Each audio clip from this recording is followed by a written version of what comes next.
So far. Yep. But we have to switch the audio import. Yeah, okay. Take your time. Whatever you want to do. Let's see. Cross your fingers here.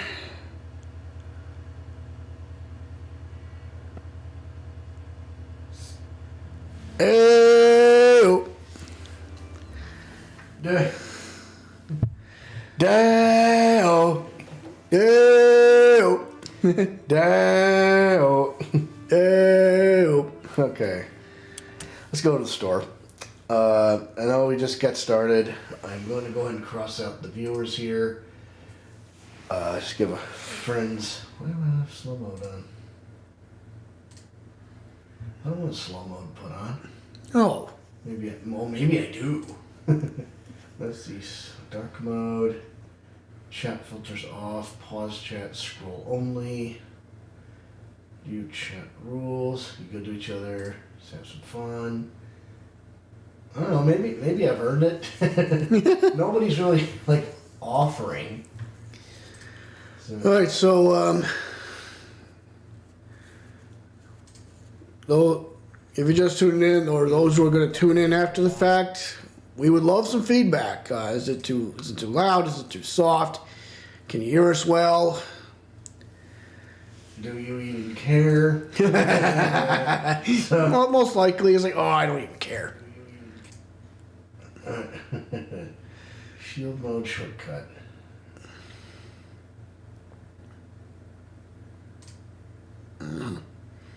Yeah, shield mode. Visible to moderators. Oh. We'll turn that off, and we'll disable small room. Okay. Yeah, everybody can join. All right. First time chat. So make sure they're not complete strangers trying to attack us. Highly unlikely. No, still. Emotes only chat. Followers only chat. Any followers. Yeah, so slow mode. Off. Let's see. Show messages caught by auto-add. Okay. Do we have a switch around?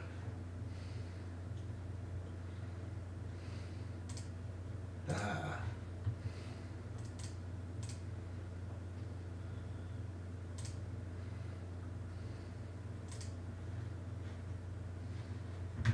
Okay, we are equipped to deal with messages from our friends on the Bookface, on the Twitcher, and now on the TubeView.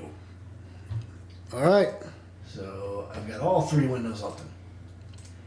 So let me just take another quick look at Streamlabs real quick. Yep. And I think we're going to be okay. So, all right. So before we get into tonight, start and say, welcome one and all to voice acting. I, of course, am the Cannonball, the Alex Steele, and this is my partner in crime, the Package, Andrew Steele, AKA the Cannon. That's right, Cannonball and the Cannon, and we are here to bring you the epic conclusion to Recipe for Turnabout. The game that we're playing is Ace Attorney, Phoenix Wright, Ace Attorney, Trials and Tribulations. This is episode 3, Recipe for Turnabout. We have found out that there is a lot going on in this simple poisoning case. Yep. A mob boss and his granddaughter, a loan shark that caused an accident, and a murder victim that created a computer virus that is now wreaking havoc in the police department. This is straight out of it's whack, guys. Straight out of a sci-fi movie, if you ask me. Mm-hmm. So my brother and I are sharing, a microphone. We're gonna work on getting, 2 different mics, one for each person, so that we could sit, anywhere. And make it look a little more professional. But I will say this. We got ourselves a new rig. Yep. So gone is the laptop, and with us to stay is the tower. We're hoping that there's a little less background noise. It doesn't sound like that there's a tiny rocket ship in the background. So for those of you who are watching, welcome. And You know, I have to get used to the fact that the camera is there. Yep, I'm right looking there. at the screens, and my eyes are going this way. I have to look here to talk to you, the people. But, you know, my eyes will be off on this screen because that's where we will be playing our game. So, enough of the chitter chatter and the jibber jabber. Let's just get on with this. And as we go, why don't we give our fans a toast? Oh, sure. Because, of course, before we go in, and of course we're on the store because we don't want music right now. Let's crack this open. And, cheers to everybody out there fighting a good fight, out there, doing your Christmas shopping, working, doing whatever it is you're doing, watching us this evening. Thank you. Thank you much. Cheers. Cheers. Oh, man. You gotta hydrate. Yes, hydration is key to success. So, enough of this. Let's get ready to tussle in court. Get ready to rock and roll, folks, and batten down the butt plugs. It's gonna be quite a gale. Yep, it will be quite a gale. Yes, I'm not sure. So okay, Capcom. Yeah. Thank you very much for making this, by the way. Hex button. All right. Yes, we will continue the trial. Let me turn this down. Yeah, go ahead. Another thing we got to do, we got to get matching headphones, so he can hear what's going on too. Oh yeah, for sure. But he can hear himself think. I can't. Yeah. So those of you who will tune in or will tune in after the fact, again, feedback on what we need for our stream upgrade. All right. So. Anything. Oh, let's go! Let's go! Da-da-da-da-da-da. Charge! Okay. January 8th, 1:21 p.m. District Court. Defendant Lobby, number 1. So we're finally going to see the tiger on the stand. We've almost got this case won now, Nick. I wish I could agree. Huh? When I cross-examined Mr. Armstrong just now, he said he was just doing what the tiger told him to do. But Godot picked up on it, remember? He pointed out that without proof, we don't know if what he testified is the truth. You mean you think Mr. Armstrong was lying? I don't know, but if that's the line the prosecution takes, we could be in trouble. Okay. Oh, sidebar. I don't want to take this. I don't want to do like, I should just do this. I want to try to see if I can sniff this out on my own. Okay. I mean, have it ready if I'm stuck. But yes. Yes, but I want to try to sniff this out on my own. I'll have it ready. Okay. I get the feeling that we don't have the case-making evidence we're going to need. Hey, pal. Detective Gumshoe. What are you so jumpy about, Detective? Your hair's standing on end. Hey, that's the pot calling the kettle black, little Ms. Topknot. It's not a top knot. Never mind about the hair. Just calm down, all right? I can't stand still when I don't have a job to do. Okay, let me turn that back. Hey, I can't stand still when I don't have a job to do. I kind of get wound up. No kidding. You gotta have something you need me to do, pal. Anything. Well, hey, I'm gonna take a jog back down to the precinct. I could get some prints analyzed for you if you got an hour. An hour? The trial will have reconvened by then. But, Nick, we still don't have a really decisive piece of evidence, right? True. Without some kind of trump card to pull out of the bag, we're really stuck. You said you could get some fingerprint analysis done in an hour? You bet! In that case, would you mind checking the prints on this for me? Alright, let me check to see. It's not the teacup, is it? Nope. It's the small bottle. On this guy. Because what are the fingerprints? It would be Mr. Armstrong's fingerprints. It would prove that he was the one that had hid the body. Yeah, but Just test them anyway. Test the small bottle's fingerprints.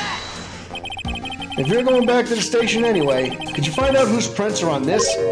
No way! That's the small bottle I gave back to you this morning, right? Yeah, I think it's time we solve the last mystery of who the prints on it belong to. Sure thing, pal. Actually, that's been gnawing at me too. Small bottle given to Detective Gumshoe. Okay, I'll get this off to the lab right away. Just make sure you don't lose the case before I get back. Jeez, this is pretty much the final showdown, I guess. It's time to separate the phonies from the real guys. Okay, No here we kidding. go. Blue 2703, hut hut. January 8th, 1:56 p.m. District Court, courtroom number 4. Court will now reconvene. Mr. Godot, did you find this Furio Tigre? I even tamed him for you. It was a 3-cup job. No problem. Tamed him? The guy's name may be Furio Tigre, but come on. He's pretty lively. Be careful. He still bites. Very well. Please show Mr. Tigre to the stand. This bastard. This asshole. Witness, please state your name and occupation. Don't hide under the table, Maya. Unless there's room for me down there, too. Would you mind? What do you say to me? Nothing. I didn't say nothing, honest. Who could have guessed that fear would introduce a bad Brooklyn accent in the judge? Fourth wall. See ya! I got business to take care of. You hear me? So who the hell called me into this hole? Was it you, Spiky? No, of course not. It was the judge. What? Your Honor? Oh dear, I seem to have dropped my pen. Where on earth is it? Don't mind me, just carry on with the proceedings as normal. That's it, we're doomed. Maybe you didn't hear me. I said, who the hell was it that called me in here? There's no need to shout. We can all hear you. What do you say? There's no point struggling. You're caught in a snare, the relentless snare of the law. And I'm the one that hauled you in. Too cool. Don't let him get the better of you, Nick. Let's start with the basics. You know about the incident in question, correct? Incident? I don't know nothing about no stinking incident, master boy. You mean you didn't attend the previous trial of Maggie Bird? Maggie who? I got more important things to do than watch courtroom dramas. Of course. Well, perhaps you could give us your testimony then. Please tell us about what you did on the day of the murder. Phoenix Wright. Huh. You's the one who set this up, didn't you? You's gonna regret the day you ruffled the tiger's fur. You hear what I'm saying? Maybe I should have brought a diaper with me today. You did correct, Nick. Speak for yourself, Maya. The tiger's alibi. I don't know nothing about no murder. I was tied up with business in December last year. Spent all of my time in my office. I got whales lined up to borrow cash from tender lender every single day. You just want to check my alibi? Just ask Violetta. I don't know about that. At last I found my pen. Very well then, Mr. Wright. Your cross-examination. What is it? Please, witness, if you could refrain from shouting out like that. I know the kind of games that guy in the blue plays. That little wife ain't no lawyer. He just punches away at stupid details till he wins. Law life? Me? Listen up, Smarty. Every time you ask me something that doesn't relate to this case, I'm gonna bill you $50,000. And you's gonna borrow the cash from me. That's one loan contract I refuse to sign. And don't think it ain't gonna hurt when you tangle with the tiger.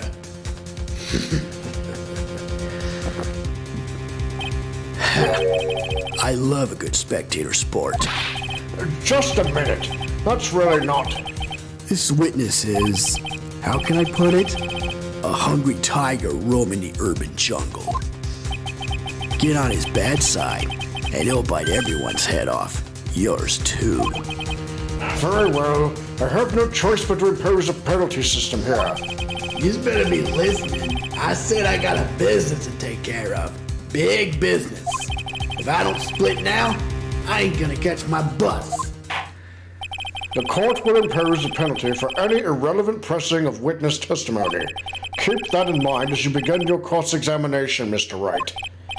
Yes, Your Honor. You can do it, Nick. Come out from under there already, would you? Come out from under there already, would you, Maya? Well, what are we waiting for? Let's get this. All right, so let's get like, this bastard. If I press him on anything irrelevant, I'm gonna get smacked for it. Yeah. I don't know about no murder. All right, let's just press on. Continue. Continue. I was tied up with business in December last year. Spent all of my time in my office. You can press that. Hold it. Are you sure about that? We're talking about 1 month ago, you know. You see the teeth? That's how short my secretary is. Sharp? Is he talking about Viola Cadaverini? She writes everything in my schedule. December, mainly in the office. That's what it says, so that's where I was. Oh my God. That seems like a rather sketchy schedule. There he goes again. Tiger did all December isn't the issue. What's important is what he was doing on the day of the murder. So now what? Press hard Every time. Mr. Tigre? What do you want? If you wouldn't mind going into a bit more detail. Objection. This is a dead end, Trite, and you know it. Remember the rules. Objection! No, it's essential that we establish the witness's alibi accurately. I agree. The victim was killed on December 3rd. Were you in the office that day too? Maybe you ain't listening. Of course I was. I never set foot outside. I had meetings all day with a bunch of cats who wanted to do business with me.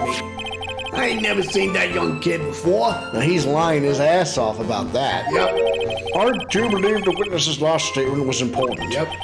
Mr. Godot, if you could please. Mr. Tigre, the court asks you to add that last statement to your testimony. Don't let an animal beat you. Be a man, Your Honor, and ask him yourself.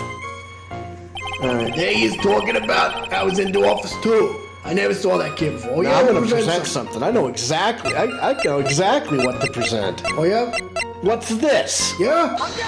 Objection! Meet with a tiger. Mr. Tigre, you claim you didn't know Mr. Glen Elg, but it appears that Mr. Elg knew you. What? Mr. Elg left this little note on his calendar. Meet with the tiger. And the date? December 3rd. December 3rd? That's the day of the murder. So, Mr. Tigre, I submit that you did indeed know one Mr. Glen Elg, because on the very day of the incident, you met with him.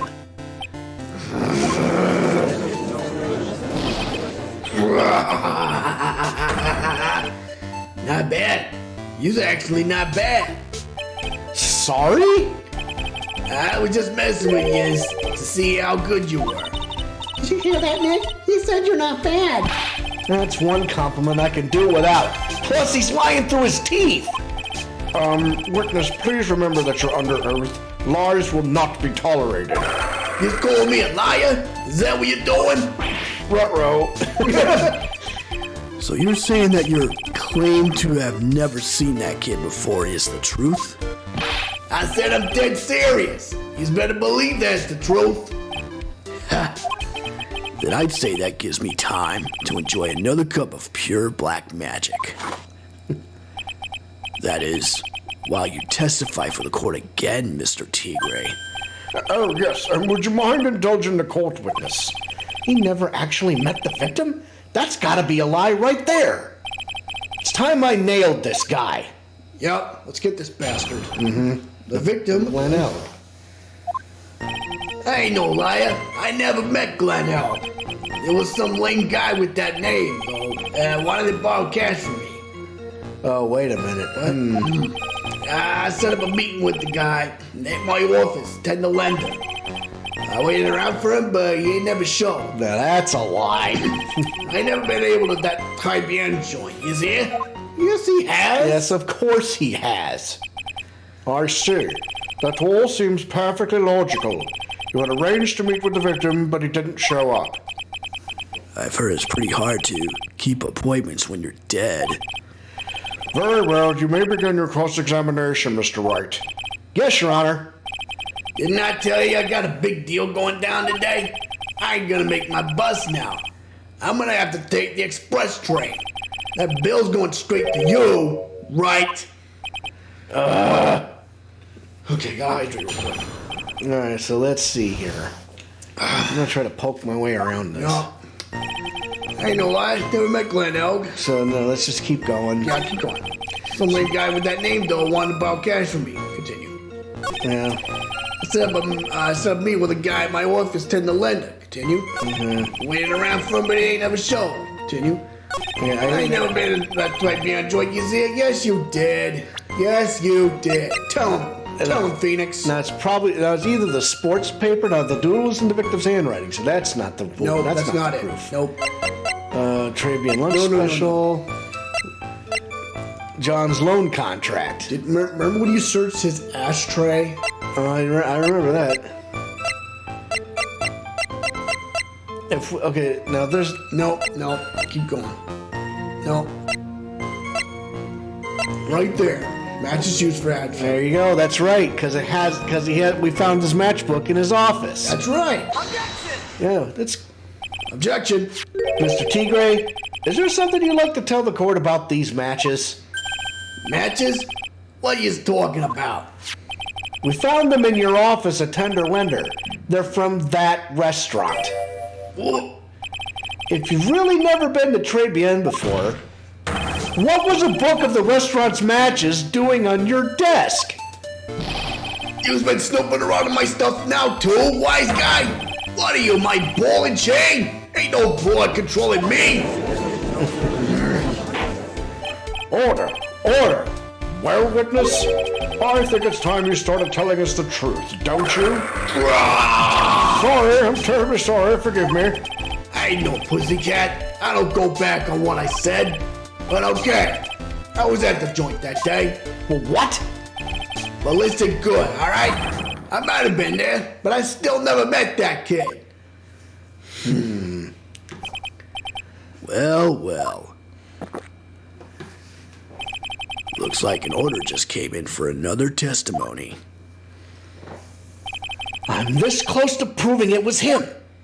He did meet Glen Elg that day, and he did put poison in his coffee. He must have. Well, except that those fingerprints come back weird. At Tribune. I was supposed to meet with a kid at the restaurant that afternoon.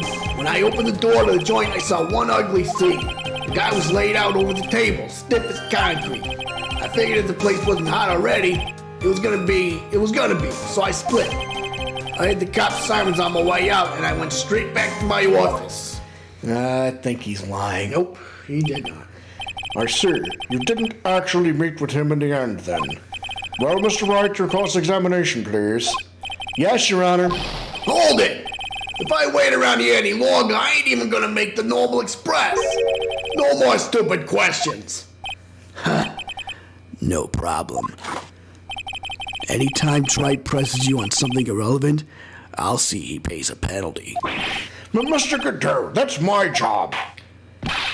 Your job is to slam that little hammer of yours and call a guilty verdict. So do it. Yes, sir. The Special Express ain't cheap, right? Just so you know, since you's paying. Oh, man. Doesn't the rule of law mean anything around here? Alright. Oh, boy. Okay. I was supposed to meet with a kid at the restaurant that afternoon. Continue. When I opened the door to the joint, I saw one ugly seal present something. Okay? So just take a look at the floor plans. Okay, so let's look at Check the these. floor plans. So the victim was sitting here, right? So Yeah. So how could he possibly have seen the ugly scene? When he walked in the door, he can't even see his table. No, he So can't there say you go. anything. So present that. Objection!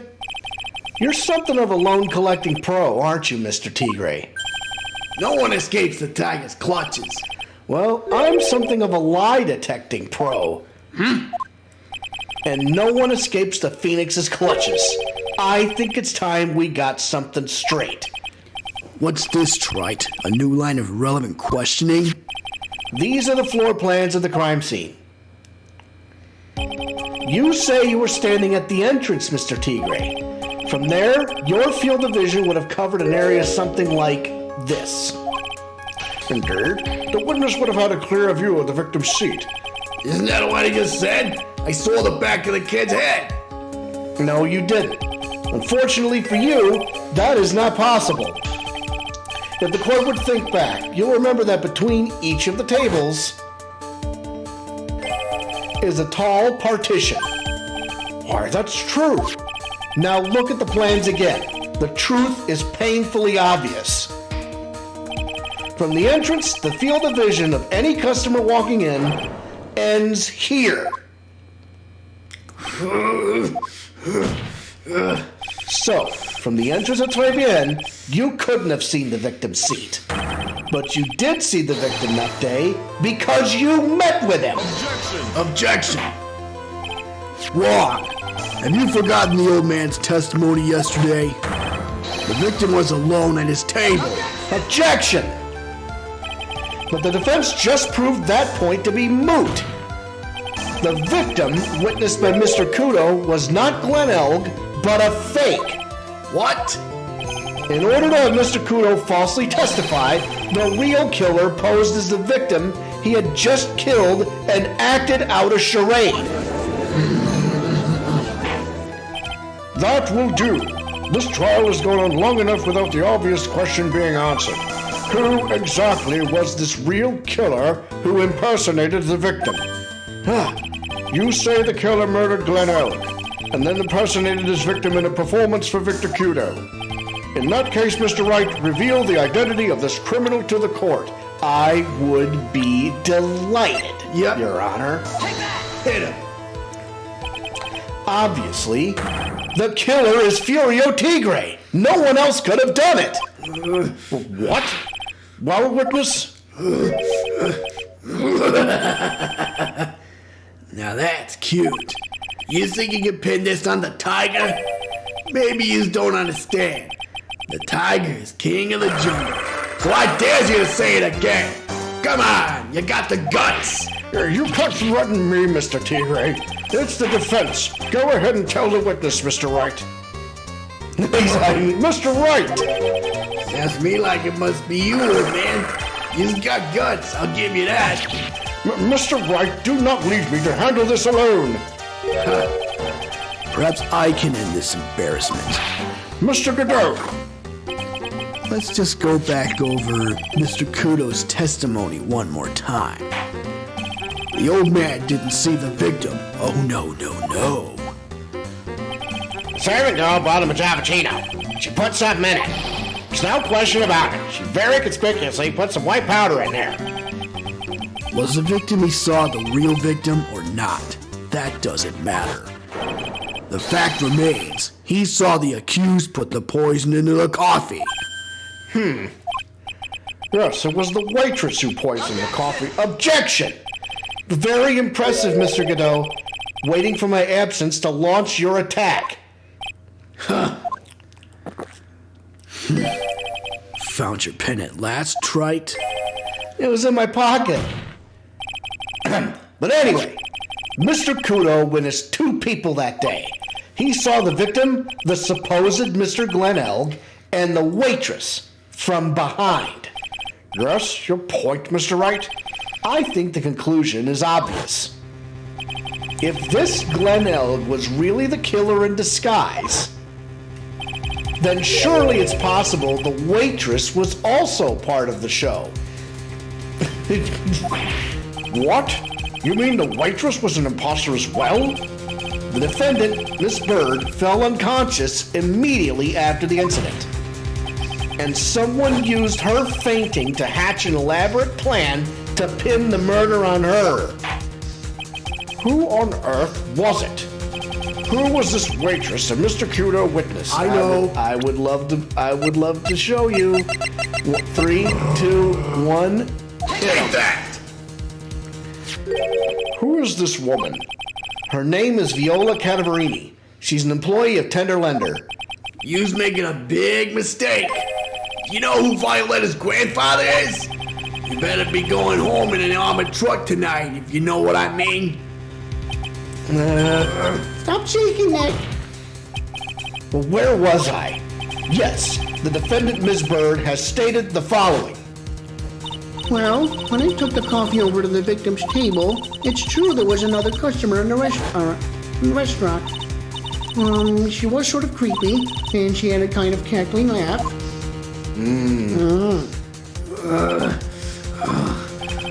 There are just too many contradictions in this case. The second man at the victim's table, who nobody but Ms. Bird seemed to have seen. The earpiece worn by the victim in his left ear when that eardrum was ruptured. And the radio show he was supposedly listening to half an hour after it was over. There is only one logical explanation that clears up all of these contradictions. The whole incident took place twice, once for real and once for show. And Mr. Furio Tigre, the only person who could have committed the crime, is you. Our witness, what have you got to say? That's cute. Sorry? You's alright. I could do with a guy like you around. What do you mean? Okay, I'm in on this game. I'm gonna have to charter a jet to get me to my meeting now, but I'm gonna give you one more thing to think about before I go. Something to think about? You's got it all wrapped up nice, alright? You's missed out one real important thing. But that can't be. I was in the joint that day, and I met that kid Pooh. Huh. But I couldn't have poisoned him, you hear? What? Do you really expect us to believe you now, Mr. Tigre? What a troublemaker. Troublemaker? Looks like we're gonna need another one for the road. Another cup of coffee. Yep. One more steaming cup of hot testimony. Indeed. Witness, you will explain yourself to the court. I will give you one more chance to testify. What happened that day at Tribulations between yourself and the victim? Well, here we go. Yeah, I loaned the old cash. About $100,000. Yep. That day, we was due to have a little chat. The kid had hit his payback date, see? So anyway, he tells me he's got no way to pay up. I'm about to flatten the guy when he starts screaming. Yes, I won! $500,000! He got lucky, you know? Real lucky. If that waitress hadn't done what she'd done, everything would have been over. I don't know about that. Now, I see that the principal amount you loaned to Mr. Elg was $50,000. Yeah, well, you've got the VIG to take into account. Interest builds up fast, you know. That's faster than fast. $100,000 is twice his principal. And the repayment deadline was December 3rd, the day of the incident in question. Yeah, he was one lucky kid. He got that $500,000 just in time. So I ain't have no reason to kill the kid. And if I ain't got no motive, you ain't got no case. His motive? He has to have one. But what is it? I think I know. Oh yeah, I got it. Got it in my back pocket. Oh, yes. Ties to the victim. Well, yeah, I loaned the old cash for $100,000. That day, we was doing that little chat. Kid had his payback date, see? Right. And so anyway, he tells me he's got no way to pay up. Right. I'm about to flatten the guy when he starts screaming. Yep. Yes, I won $500,000. He ain't got lucky, real lucky. If that waitress had done what she done, everything would have been over. So that sounds like I was crushed on. Hold it! The waitress. You mean... The boy with the glasses in the defendant's chair. Who else could I mean? If she hadn't gotten in the way, things would have been bada bing, bada boom, over and done with. Maybe I should push a little on this. Ask how things would have been. Try that. Okay. What do you mean things would have been over and done with? Use all way or what? I'm talking about the cash. I was there to get my $100,000 back. That's all. I'm a businessman. It was all coming together before that waitress got in the way. As far as I can tell from the witness's testimony, other than recouping his loan, Mr. Tigre had no motive for killing the victim.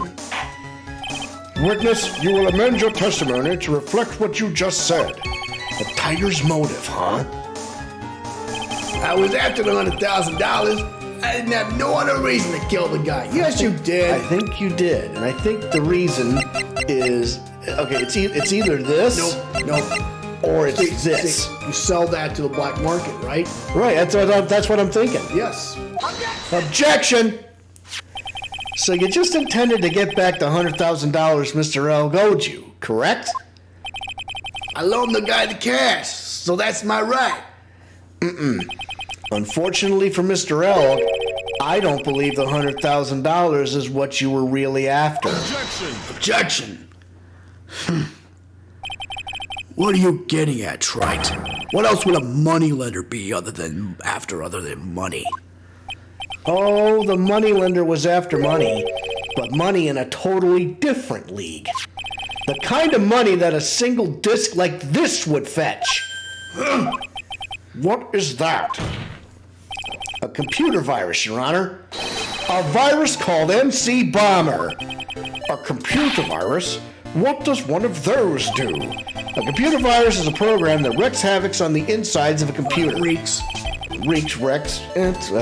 A computer? What does one... A computer? What does one of those do? Yes, the beard isn't the only part of his honor that's from the Stone Age. I'll explain it to you later, Your Honor. Right now, this is the important point. A virus like MC Bomber would be worth several $1 million on the black market. Several $1 million?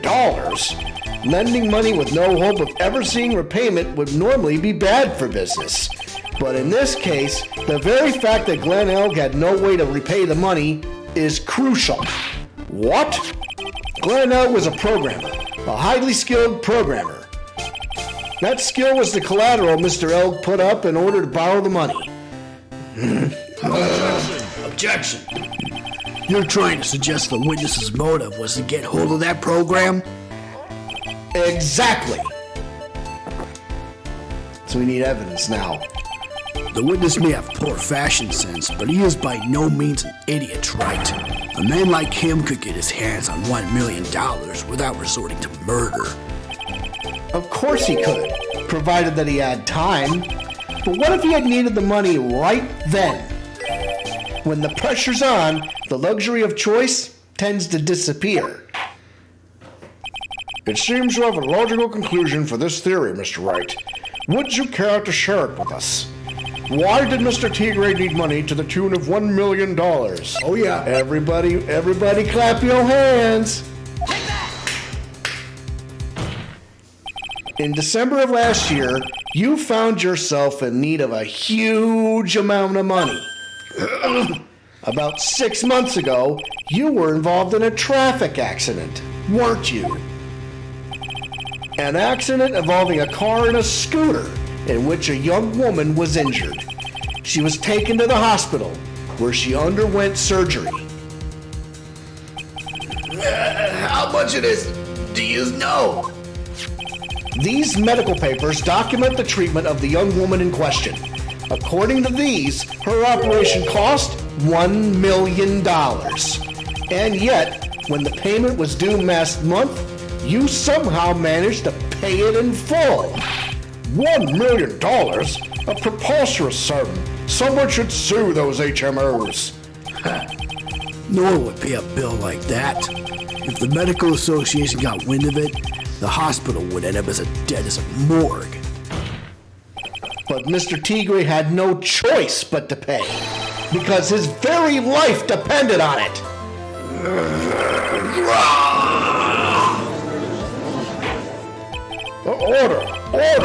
Order! You say his life depended on it, Mr. Wright? Indeed it did, simply because the injured woman was none other than Viola Cadaverini. Did you say Cadaverini? Bruto Cadaverini, mob boss in charge of all underworld activities in the city, and doting grandfather to his precious Violetta, also known as Viola Cadaverini. Your life was in danger unless you paid compensation to the boss, correct? It makes sense. You were desperate to acquire the $1 million Bruto Cadaverini demanded of you. So desperate, in fact, that you decided to sacrifice Glen Elg's life to pay your debt.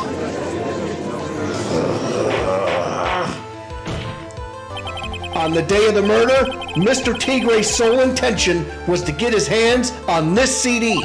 Glen Elg had no way of paying back the $100,000, and Mr. Tigre knew it. But then a miracle happened. Check something. Don't keep me in suspense. A miracle happened.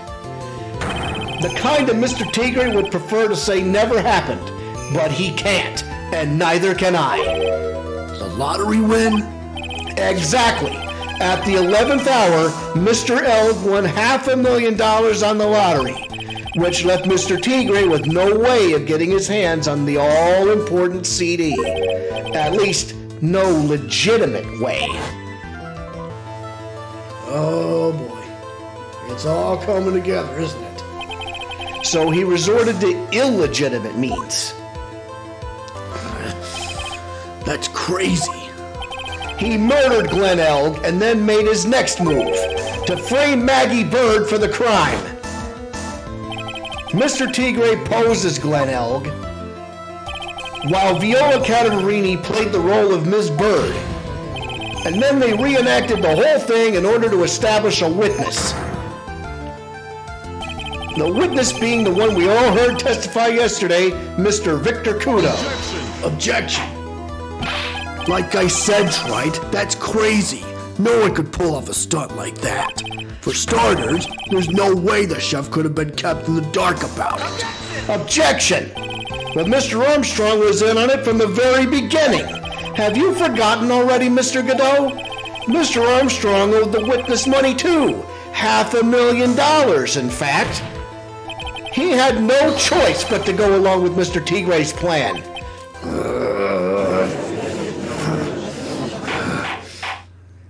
Order! Silence, or I will You put on a good show, Spiky.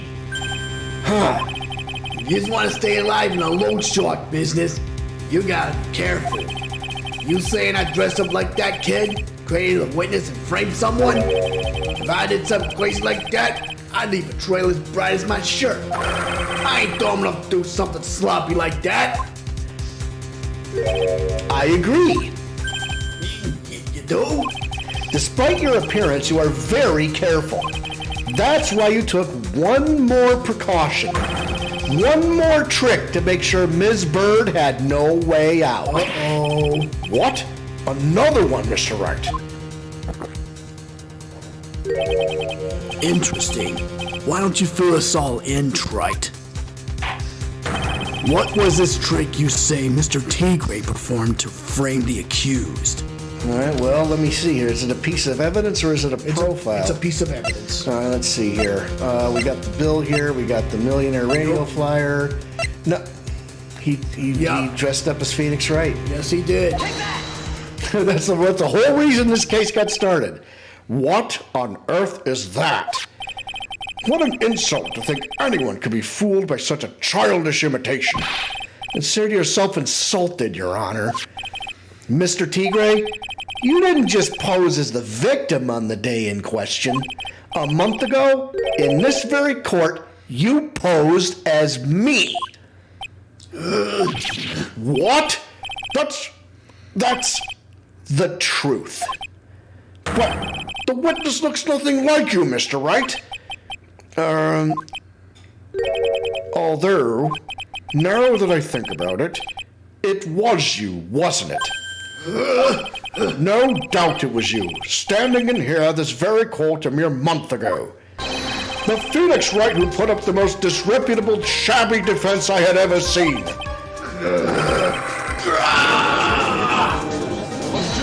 Objection! Can you prove that, Gramps? Prove the attorney who represented the accused here a month ago was this man? Are you prepared to take the stand and testify that it was him? Hey! Forget about it, yeah? I wouldn't do something like that. Not me. You made a mistake, right? It was someone else, huh?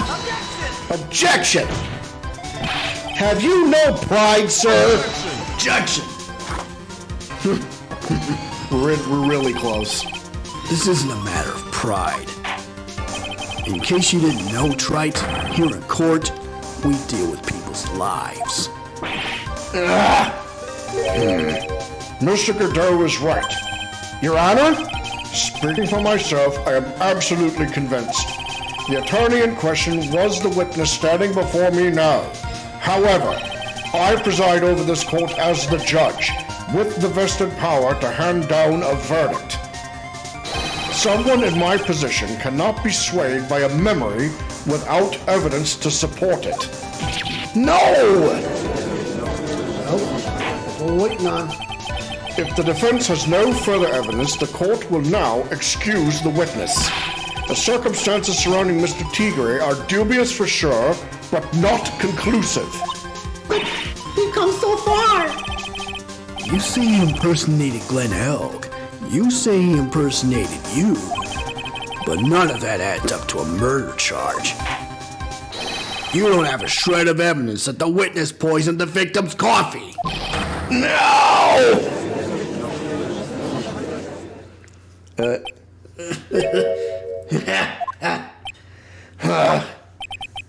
Sucks to be you, right? Don't mess with a tiger, or you're gonna get mauled. You got that? All we managed to do here was chase him around a bit. But I was so close to getting to admit to his own guilt. Looks like I won't be needing a refill. If I just had one more piece of evidence, it's coming. One more piece of evidence, and maybe I could get Maggie off the hook. This witness's cross-examination is over. You are free to go, Mr. Tigre. Wait a minute. Hold it! Your Honor, sir. Wait! Detective Gumshoe! The detective! Detective Gumshoe! Sorry I took so long, pal. I stake everything on this. My badge, the works. So here it is. My heart's counting on this, too. What is it, detective? Isn't it obvious, pal? It's the final decisive piece of evidence. What?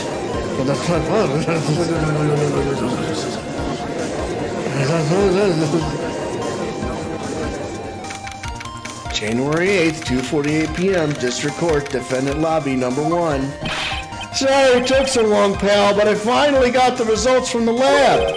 The results? About the prints, pal, from this medicine bottle. Oh, so? You know who the prints belong to now? You think I'm some kind of hack detective? Of course I know. So, tell us. They're the tigers, right? I knew it. You bet. Clear as crystal, all over the bottle. They're Furio Tigre's paw prints, all right. That's great. We've got him now, Nick. What's wrong with you? You've hardly said a word since Detective Gumshoe got here. He's laid everything on the line for this, Nick. I know. Look, I'm sorry.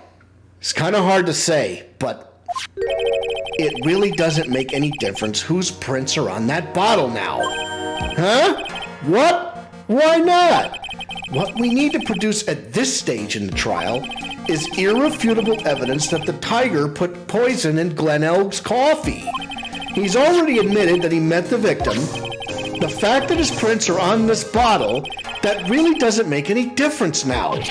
Nah, I knew it. Great. No matter how hard I try, I'm never of any use. Hey, don't be so hard on yourself. That's our last chance to help Maggie. And I've been working on some useless piece of evidence the whole time. We didn't know that. It's all right. I'm a real loser. It's not breaking news to me, pal. Detective Gumshoe? Maggie, you've been working on something for me? Sorry I let you down, Maggie. I know you didn't do it, and I'm a detective. We're supposed to be able to prove stuff. We're supposed to be able to prove stuff like that. I'm really sorry. I'll get out of your hair now. Detective Gumshoe, wait. He's gone. Isn't there anything we can do now, Nick? I wish there was. Gumshoe worked so hard to get that evidence. If only there was some way I could use it. Small bottle put in the pocket. Well, January 8th, 3:04 p.m., District Court, courtroom number 4. All right, here we go. Mr. Wright. Yes, Your Honor? I granted you a recess so you could prepare this decisive evidence you've discovered. Yes. Don't keep us all in suspense, Wright. Show us.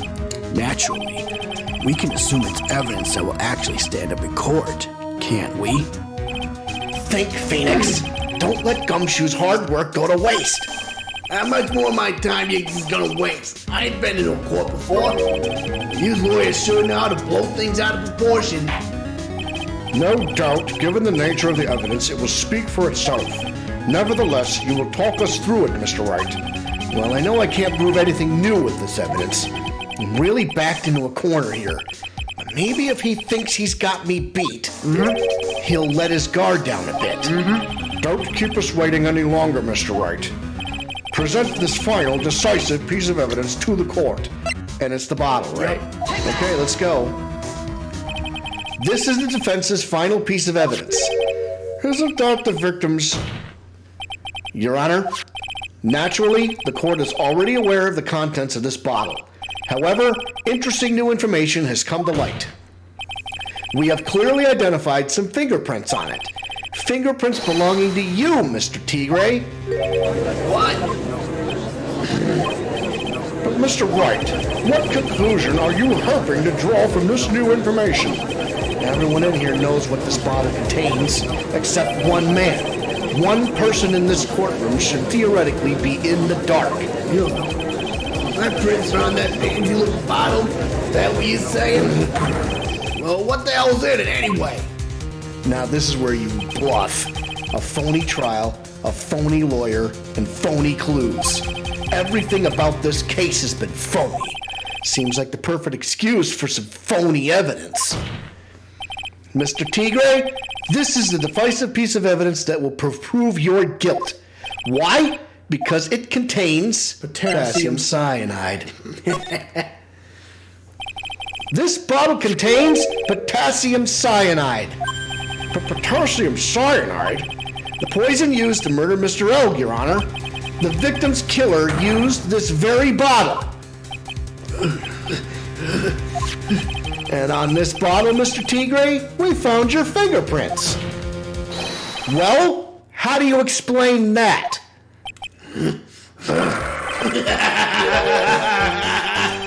You'd make a good clown, you know that? What? You ain't never gonna get this to stick. You're just making me laugh now. You think a cheap bluff like that's gonna fool the tiger? So he thinks he's got him beat, right? Right. Okay. A bluff? I can see straight through you, Phoenix Wright. That ain't the bottle with the cyanide in it. He's about to tip his hand. No, this is the bottle we found traces of the poison in. Don't mess with a tiger, or you're gonna get ripped to shreds.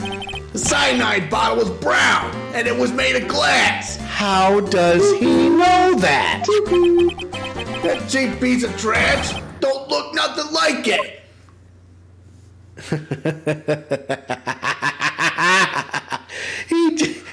How does he know what the bottle looked like? He put it in her apron.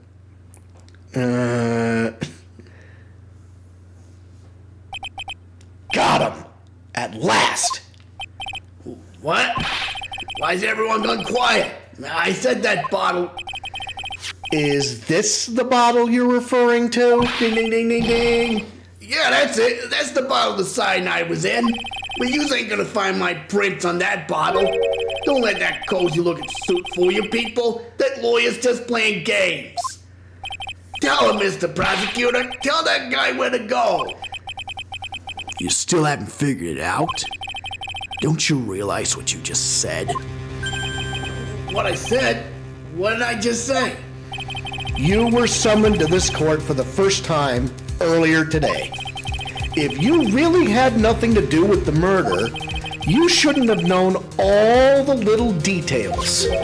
For instance, you shouldn't have known what kind of bottle the potassium cyanide was in. But just now, you slipped up in front of every single person in this courtroom.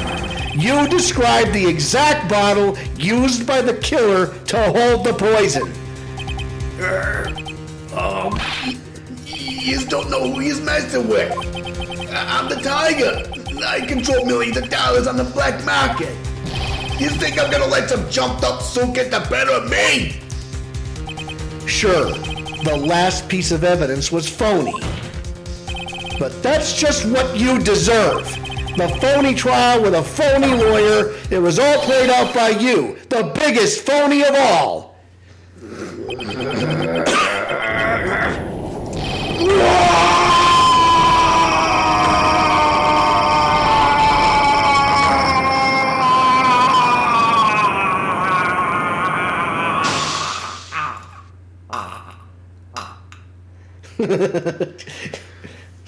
That's great. Huh? What's going on? Looks like a blackout. Well done, Trite. I saved my 17th cup of coffee just for you. Savor it while you watch the police restrain your prey. Wow. Unbelievable. What an asshole.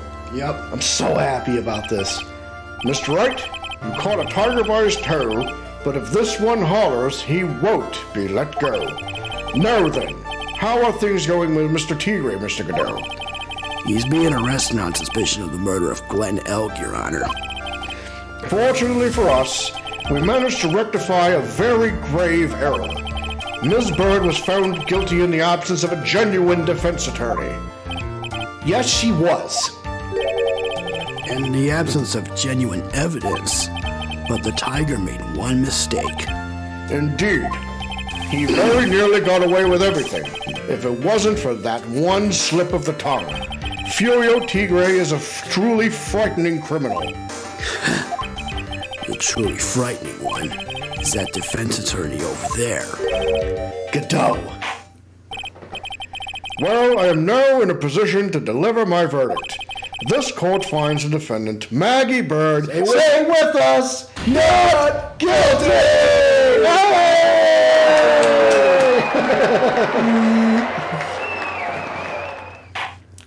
That is all. This court is adjourned. Glad it's finally over. Oh my gosh. January 8th, 4:10 p.m., District Court, Defendant Lobby, number 1. Mr. Wright, I'm at a loss for words. Thank you, sir. Congratulations, Maggie. I was so mad when Mr. Wright landed me in all that trouble a month ago, but now I feel like I can forgive him. Hey, that wasn't me, Maggie. That was the tiger. Look, Nick, in the doorway. Detective Gumshoe. Well, guess I'll be heading off then. See you around, pal. But wait! Detective Gumshoe? Oh yeah. Congratulations, Maggie. Thanks. I knew you were innocent all along. Why didn't you say that in your testimony then? Huh? Oh, well, I was... guess I'll be heading off then. See you around. Wait up, detective. He just ran off. Maggie, why are you being so hard on him? He busted his butt for you. It's thanks to him that we got the medication bottle. That wasn't even of any use. But it's only because Mr. Wright used it so cleverly. Detective Gumshoe was just running around in circles. Poor guy. Looks like she still isn't ready to forgive him. Can't you put in a good word for him, Nick? Yeah, Maya's right. I should help Gumshoe out. It's clear he needs it. Maggie? You know, Detective Gumshoe's been really worried about you throughout all of this. I wanted to believe that, sir. But on that first day of the trial, he practically gave the judge a free pass to lock me up. He didn't have any choice, Maggie. He's a detective. He has to report the facts. He doubted me, that's why. He thought he might have done it. I've got to prove to her that Gumshoe really cares about her. I know. I'll give her a little present to celebrate her freedom. Yep. The weenies. Yep, the lunchbox. Let's do it. Take that. Here you are. A present to celebrate your freedom. That's... A present from Detective Gumshoe made with a ton of love. He said you lost weight and he was worried about you. Detective Gumshoe. I actually really like weenies, you know. Did you guys hear that? I'm pretty hungry myself, you know. Yeah, the trial dragged on a bit today, didn't it? Is it okay if I eat this now? Oh, absolutely. Yeah, jump it down. Oh, yeah. So, how is it, Maggie? It's really good. Yay! Yeah, I'd snack on that myself, too. So the case of phony versus genuine comes to an end. The false allegations surrounding Maggie have all been cleared up. And who knows? Maybe a whole new chapter of her life is about to start. Yeah. That's quite an age gap, though. Well, I guess that's it then. That's the end. That is the end of Recipe for Turnabout. Yay! Yay! And it's been an hour and 2 minutes. So now we've A new episode, Turnabout Beginnings. So, okay. So I guess so we have an hour, right? Yeah? What do you think we should do? You want to take a quick break or something? Okay. Yeah, I gotta pee. Right. We'll save our progress up to this point. If I overwrite the selected save data, and we might end up going on to the new case. So I'm gonna hold this over the precipice. We'll take a short break. While we do that, why don't we poll everybody? Let's see here. I mean, it looks like we have old Benny Richard here, liking our initial post. We don't have any comments from any of our sources, but hey, it looks. Who knows? We might have viewers. Let's check to see how many viewers we have. Well, 1, so someone must be watching, and whoever you are, thank you. Here's to you.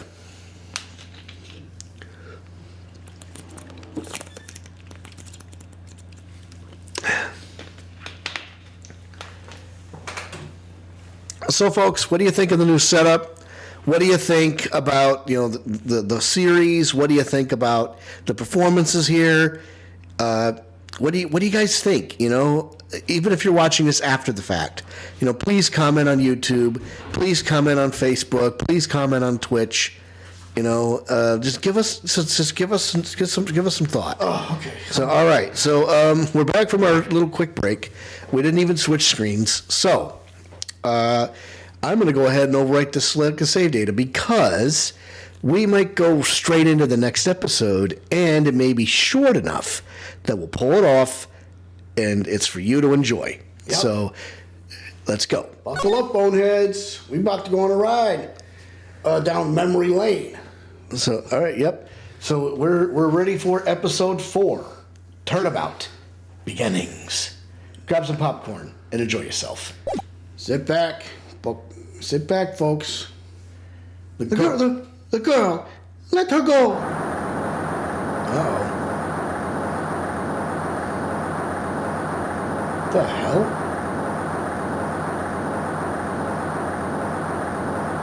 Shut up.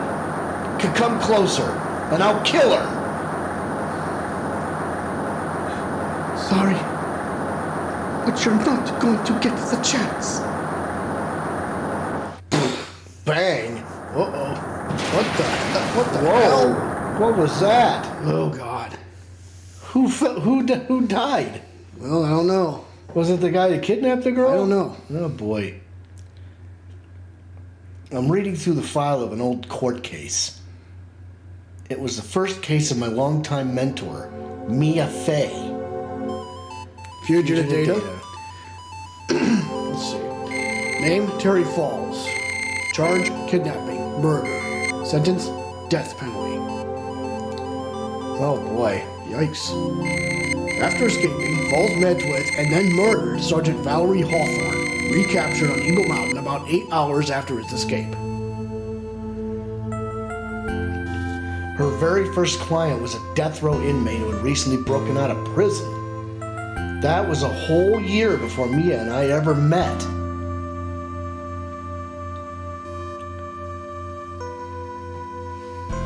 Six years earlier, Mia Fey, first trial. Okay, here we go. February 16th, 9:24 a.m. District Court, Defendant Lobby number 4.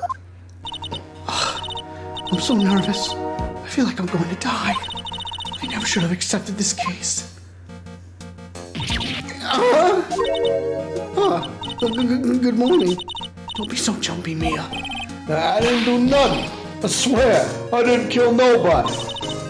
Terry Falls, my first client, sentenced to death 5 years ago, and now a prison escapee. Just relax, Mia. Make small talk and try to relax him. So why did you escape anyway? I'm sorry. I didn't do nothing. I didn't kill nobody. I'd never lie. I didn't escape from nowhere. But Mr. Falls, the police just recaptured you 2 days ago. Sorry. Total little lie. Oh boy. Anyway, I didn't do it. I never killed nobody. Sorry for asking, but you're on death row, right? I'm really sorry. They sent me to die 5 years ago, but I was tricked, I tell you. That woman, she lied in the testimony. That's why I got the death penalty. I swear it. I didn't kill her. I could never do that. 2 days ago, he escaped from the police wagon when it crashed. Then about 8 hours later, a policewoman was murdered before the police could recapture him. The police believe that Terry Falls did it.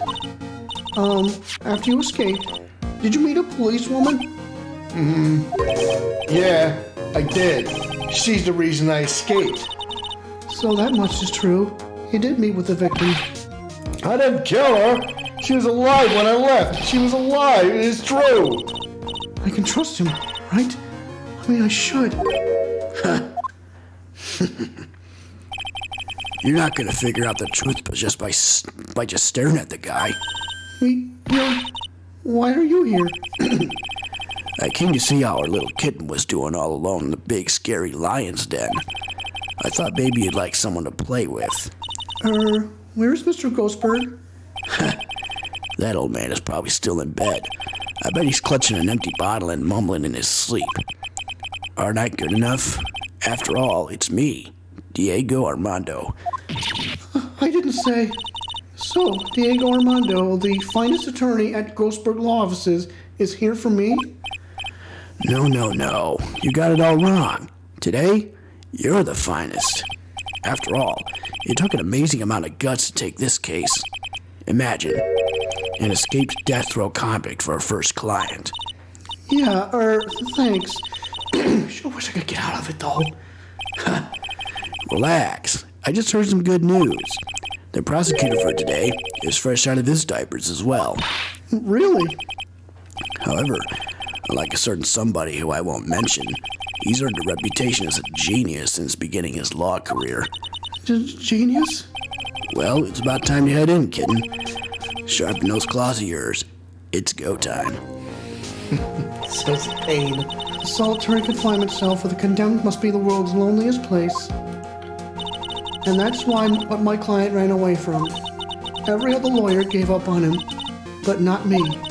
When I saw those overflowing eyes and heard that simple childlike voice, I just had the feeling that he was telling the truth. Well, we're about to find out, boys. February 16th, 10 a.m., District Court, courtroom number 4.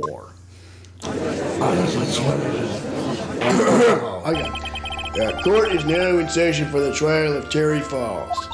The defense is ready, Your Honor. The prosecution has been ready for a while, Your Honor. I understand the lawyers for both sides are newcomers. Yes, Your Honor. I'm AFA. Miles Edgeworth, Your Honor. So you're the new prosecutor everyone is talking about, eh? They say you joined the prosecutor's office at quite an early age. At 20, Your Honor. I guess our little kitten hasn't earned herself much reputation yet, huh? Come on, Mia. You can't lose. Not to someone younger than you. Young people running a trial. I'm not too sure how I feel about that. Now then, the defendant in this case is currently a felon on death row. 2 days ago, he escaped from a police wagon. Is this correct? Precisely. But the defendant's not on trial for escaping prison. On the day that the defendant escaped, a policewoman was murdered. So we're here to determine if Mr. Falls was responsible for her death? You got it, kitten. Well then, Mr. Edgeworth, let's hear your opening statement. Yes, Your Honor. It was 5 years ago. The defendant, Terry Falls, was sentenced to death in this very court. His crimes were kidnapping, extortion, and murder. The girl he threw off the bridge was only 14 years old. Yeah, truly horrible crime. I remember it well. Time out. That 14-year-old girl. Is she related somehow? We'll just find out. I'm starting to connect the dots already, kids. Yep. There was no decisive evidence, so the trial was long and protracted. Correct. But in the end, what finally decided the case was a certain witness's testimony. A witness's testimony?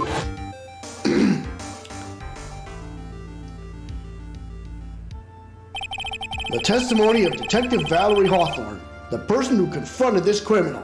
Oh my lord. What the hell are we? Oh man. Wait, okay. Okay, hang on. Can I just ask you one very important question? It's kind of important. What the heck is going on here? Oh man, this is gonna. We're experiencing some setup here. Well, let's go. She arrested Mr. Falls at the scene and later testified against him. She said she witnessed Mr. Falls throw his young victim into the river.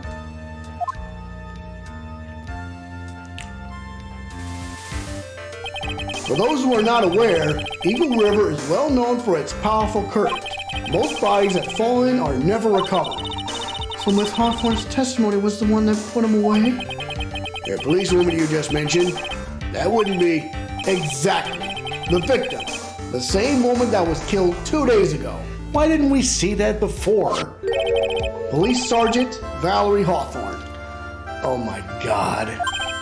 Aha, I see. The man who was sentenced to death based on her testimony escaped 2 days ago, with only one thing on his mind: to take revenge against the woman who convicted him. Aha! The truth is becoming clear to me now. Huh? Yes. It's quite obvious that the defendant is guilty. Objection! Wait a minute, that's not right. At least hear the case before you decide on the outcome, Your Honor.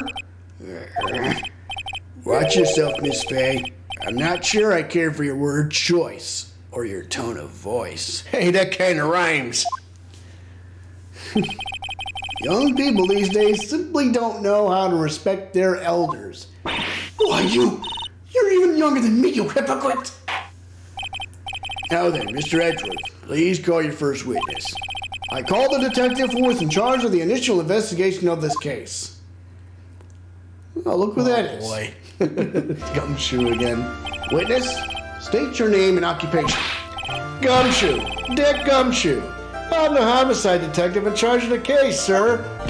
I finally got promoted to the detective division half a year ago. I don't believe anyone asked you about that. Hey, ma'am, you got any idea how much work it takes? What is it? You're really gorgeous. Excuse me? No, seriously, my heart, it's aching for you. Detective, pull yourself together and try to be professional. Otherwise, I'll write you up a contempt so quick that something other than your heart will ache. Okay, I got it. Now, detective, tell us about the incident. Yes, sir, right away. The victim was Sergeant Valerie Hawthorne, a veteran on the police force, who was stabbed in the back with a knife and died from excessive blood loss. That much is already stated in the autopsy report. The court would like to hear more details about the incident itself. Yes, sir, I gotcha. Okay, let's take a look at this aerial map of the area here. This is a sketch of Dusky Bridge and Old Suspension Bridge, and the river that runs under there is Eagle River. The victim and the defendant met there, on top of the bridge. After stabbing her in the back, the killer carried the victim back to his car. He was recaptured at a police checkpoint as he was trying to make his getaway, sir.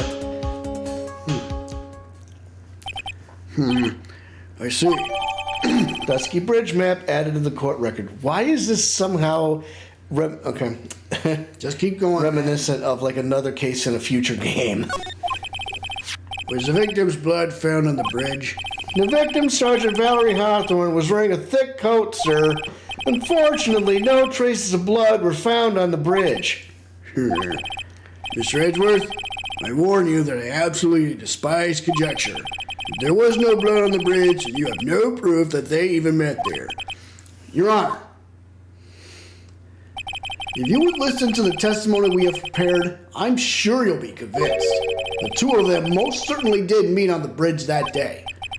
Why, Mr. Edgeworth? I'm not sure I like you wagging your finger at me as though I were some hoser. Detective, proceed with your testimony. Yes, sir. Here we go, Mia. Hang on. Okay, now, listen carefully, kitten. One little mistake, and this guy will drink you for morning tea. Trust me, and get ready. Summary of the incident. Testify.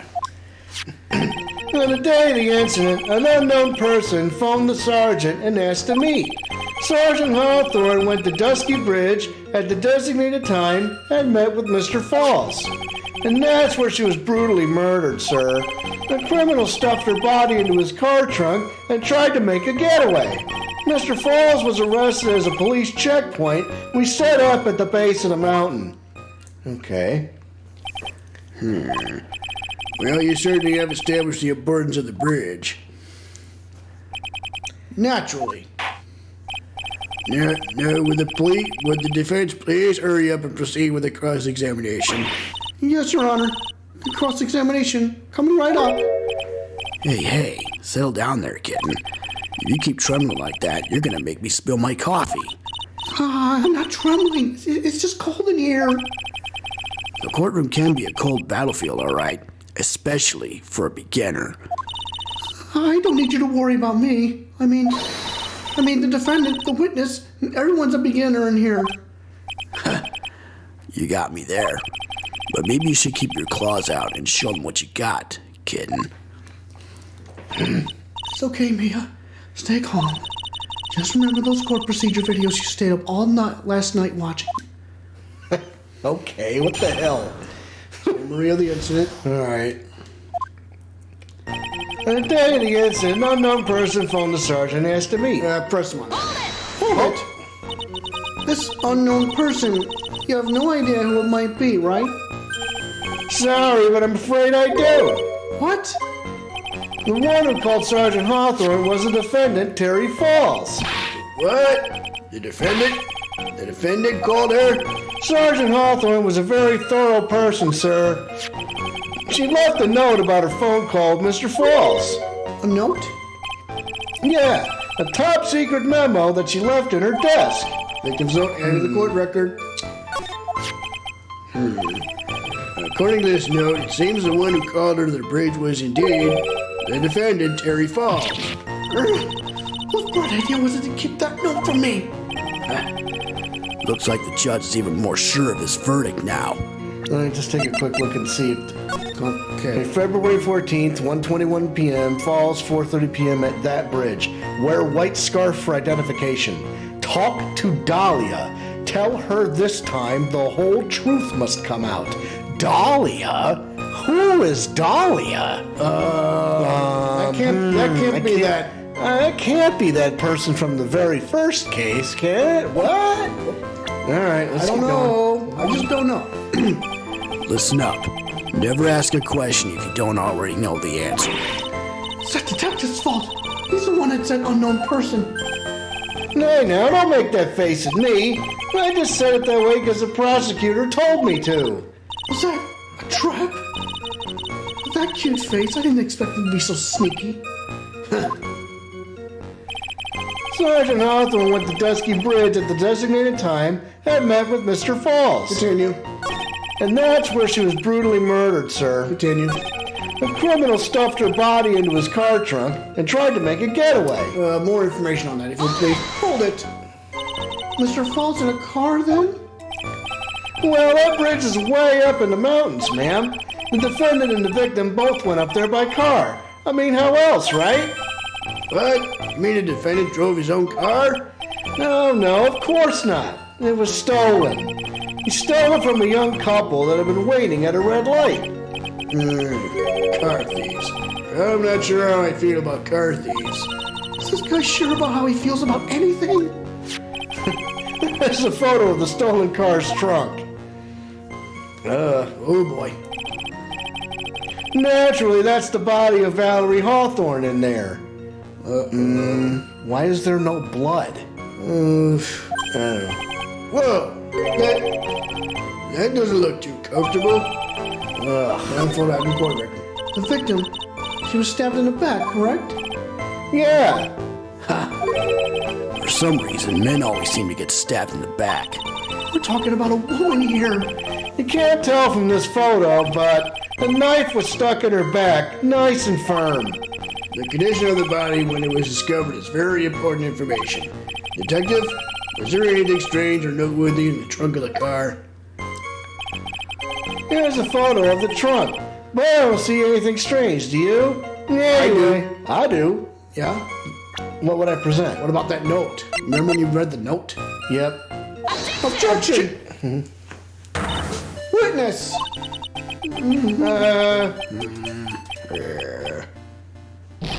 What is it? Do you have something to say, Miss Faye? I'm sorry. I totally forgot what I was going to say. This is the first time I've ever had to actually address someone like that. You should have practiced before coming to court. Honestly, Miss Faye, I'm not sure I like this. Say there, little kitten. Want a piece of my coffee candy? Candy? Well, you're still too young to be drinking real coffee. Come on, Mia. Shake it off. You're a lawyer. Detective, Yes, ma'am? this photo, you said that there was nothing peculiar about it. Is that correct? Yeah, that's what I said. Well then, I suggest you take another look at the note written by the victim. The note? It very clearly says, Wear white scarf for identification. The caller must have forgotten what the victim looked like. Thus, this special request. I have one very simple question for you, Detective. Where is the white scarf? I can't seem to find it in this photo. Well, to be honest, we didn't find it in the trunk, ma'am. And you stopped there? You should have looked for it. The caller told her to wear it to identify herself, so I'd expect she did just that. Well, Mr. Edgeworth, what do you have to say about this? I see the defense is a little lacking. The scarf you are searching so desperately for, is it this one perchance? With blood on it? Ooh. Oh! But where'd you find that, sir? On Dusky Bridge. I was there first and decided to conduct my own investigation. Well, why? Why didn't you tell me? I made a decision to keep all pieces of evidence in my personal satchel. It's the safest place I know. That hotshot sure has a flair for the dramatic. It's not exactly white as the caller requested, but as you can see, it's close enough for what it was intended for. Looks like it spent some time in the mud. Not surprising. It was drizzling on the mountain that day. Prosecutor Edgeworth, he was intentionally hiding that scarf the whole time. The court will accept the scarf into evidence. Scarf added to the court record. Now, if the attorney for the defense is finished embarrassing herself, I'd like to move on with the testimony. That is all right with you, isn't it, Miss Fay? Boy, would I like to wrap this scarf around his smarmy little neck. Very good. Now, if we're done with this mud-covered scarf business, the prosecution moves to establish conclusively and with hard evidence that Ms. Hawthorne and Mr. Falls did indeed meet on that bridge that day. Further, we will show exactly what occurred there. It sounds quite promising. I can't wait to hear all about it. Everything is moving at his whim. Don't forget, kitten, there's a reason why everyone considers this kid a genius. A genius, huh? All right, events on Dusky Bridge. What do you got to say, Gumshoe? Actually, there's an eyewitness who was there when the incident took place. This photo was accidentally taken by the witness. It shows the Vic wearing the scarf, sir. It was drizzling that day, and fortunately, it's a little hard to see what's going on. Anyway, the criminal shoved the victim down from behind and stabbed her in the back. From behind? Well, then what the hell? He's facing her, so somebody else stabbed him in the back. Yeah, That must have been when the scarf fell off. that's a contradiction. Looking at this photo, you really get the sense that this bridge is very high up. It is about a 40-foot drop from the bridge to the Eagle River down below. Mr. Edgeworth, who took this photo anyway? Oh, don't tell me it's Lotta Hart. Let's just say that it was a well-intentioned third party. A potential witness. So why isn't this person in the courtroom? Well, they said they absolutely did not want to testify. The person in question is very delicate, Your Honor. Besides, as long as we have this photo, we see no reason to compel them to testify. Well, who took the photo? I think I know who. I'm not sure how I feel about that. Witness's photo added to the court record. So as you can see, Terry Falls had both the motive and the opportunity. I think it's quite clear at this point what happened on that bridge. The truth is becoming clear to me now. Huh? Yes, it's quite obvious. He's clearly guilty. Not again, that's not fair. I haven't even done my cross-examination yet. What do you mean, Well, we know what to do. Events on Dusky Bridge. Actually, there's an eyewitness who was there when the incident took place. Keep going. Continue. This photo was accidentally taken by the witness. It shows the Vic wearing the scarf, sir. Continue. It was drizzling that day. Fortunately, it's a little hard to see what's going on. Right. Anyway, the criminal shoved the victim down from behind and stabbed her in the back. But Let's from present that photo. Yeah, from behind? Are you kidding me? Objection! Objection! Oh, I guess not. Your Honor, what do you think of the witness's statement? I don't think anything of it. How about you? I guess I don't think anything of it either. And we don't have a problem, but we do have a penalty. Smack. If there wasn't a problem, couldn't you just let it slide? Try again. Well, so there's a different piece of evidence to present. Yes, it's the crime photo. A photo of the trunk of Fall's car? Well, yeah. Why are we presenting the crime photo? I'll try it again. Objection! So at the time of the crime, there was a light drizzle coming down, correct? Yeah, and fog too. Just a generally soggy atmosphere. Well, I have evidence that doesn't go with the soggy atmosphere. This is a photo of the victim's body that was found in the car trunk. Considering the conditions at the scene of the crime, something isn't right. Well, by all means, please enlighten us as to what isn't right. What is it about this photo of the trunk that doesn't fit with the conditions that day? Well, probably her hair or the coat. So I'm just gonna coat. Naturally, the answer is right here. The victim's coat? As far as I can see, there's nothing strange about it. That's exactly what's strange. Recall the testimony. What were the conditions on the bridge that day? It was drizzling and foggy. Dusky Bridge was all wet. If the victim really had fallen down on her stomach on top of the bridge, then the front of her coat should have been covered in mud. That's exactly right. The other day I fell on the muddy street and my gorgeous playoff beer was befouled. Objection! I do admit that the crime scene was quite wet that day. However, that doesn't mean that the top of the bridge itself was muddy. If your Honor had fallen in the shower instead of on a muddy street, your glorious hockey beard, pride of the legal league, would be wet, but not muddy. Unfortunately, I have yet to test that. Still, your point is well taken. Can you prove that the surface of the bridge was muddy that day? The surface of the bridge, huh? A real man wouldn't stand for a taunt like this. Neither would a real woman. Of course I can. Here's the evidence that proves the surface of the bridge was muddy. The scarf. Was found on the bridge. The evidence is the scarf. It should be obvious. If the scarf fell under the bridge and got this muddy, it means that the bridge was obviously covered in mud. No! I can't be outwitted by this novice bimbo! Hey, same to you, buddy. Miss Phaser's urge makes perfect sense to me. Objection!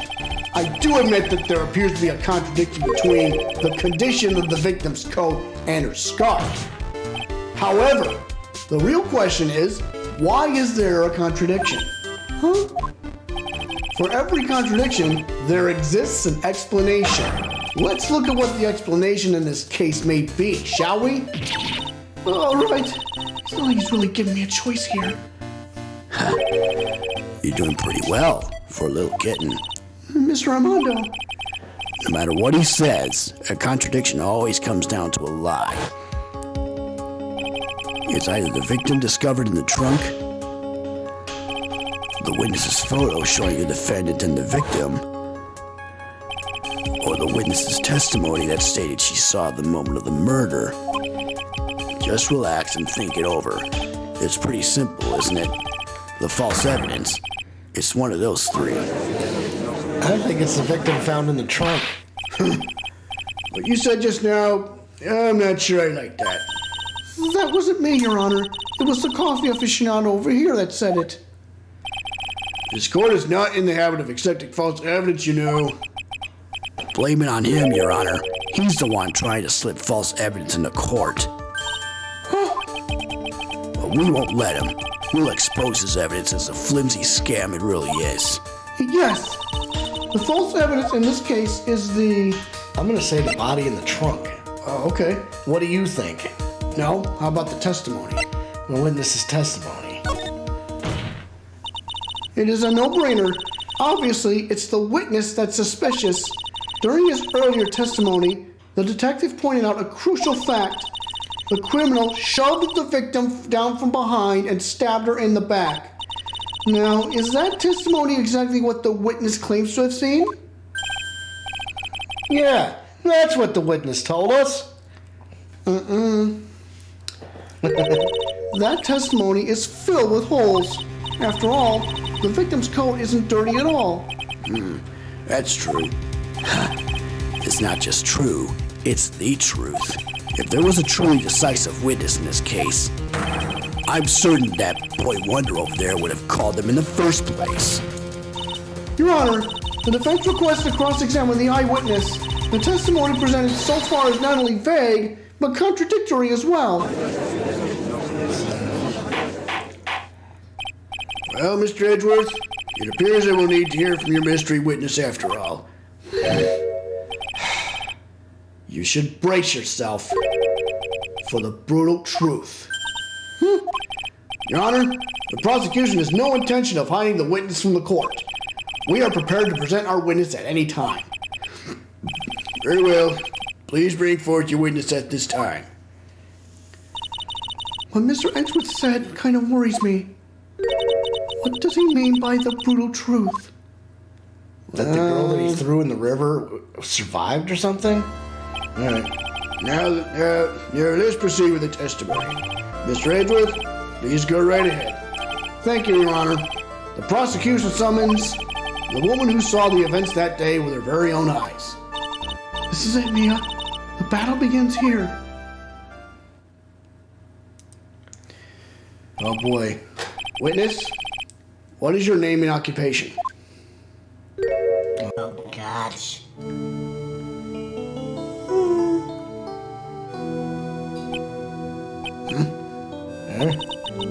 Everyone is so silent that I can hear their hearts going pitter-patter.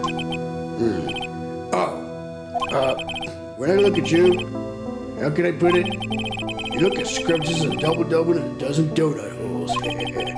I feel like I want to hurry up and hand down a verdict just to have a bite. Hey, not so fast.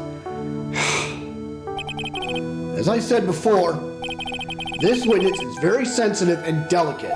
I would ask the court to please exercise care when addressing her. Yes, indeed. Thank you, Mr. Edgeworth. You are a true gentleman. Miss Fay, you can learn a lot from this man. He's such a gentleman, he sure doesn't act like one to me. Sir? Hey, yes, my dear? This is my first time, so I'm sure I'll make a lot of mistakes. Anyway, I just wanted to say I'm sorry for all the trouble I might cause. That's dark. Not at all. It's no trouble at all. Now then, may we please have your name and occupation? My name is, Melissa Foster. What kind of... What? I don't know about that shit. I'm a college student, a freshman in the literature department. You were on the scene when the unfortunate event occurred, correct? And you were the one who took this photo. Is that accurate? How can you be so mean? Now see here. What are you doing shoving that in your face like that? Huh? But it's just a photograph. It's not like it's something dangerous. Next time I'll be forced to penalize you. Uh-oh. I don't like the turn this is taking. Huh? Is she staring at me? And you would be... Huh? I'm the defense attorney. My name is Mia Fey. I see. So you are... Now then, young lady, could you please give us your testimony? Yes, Your Honor. I'll do my best.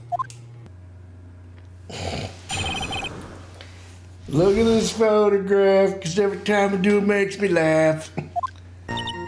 I was using my camera to take some pictures of wildflowers.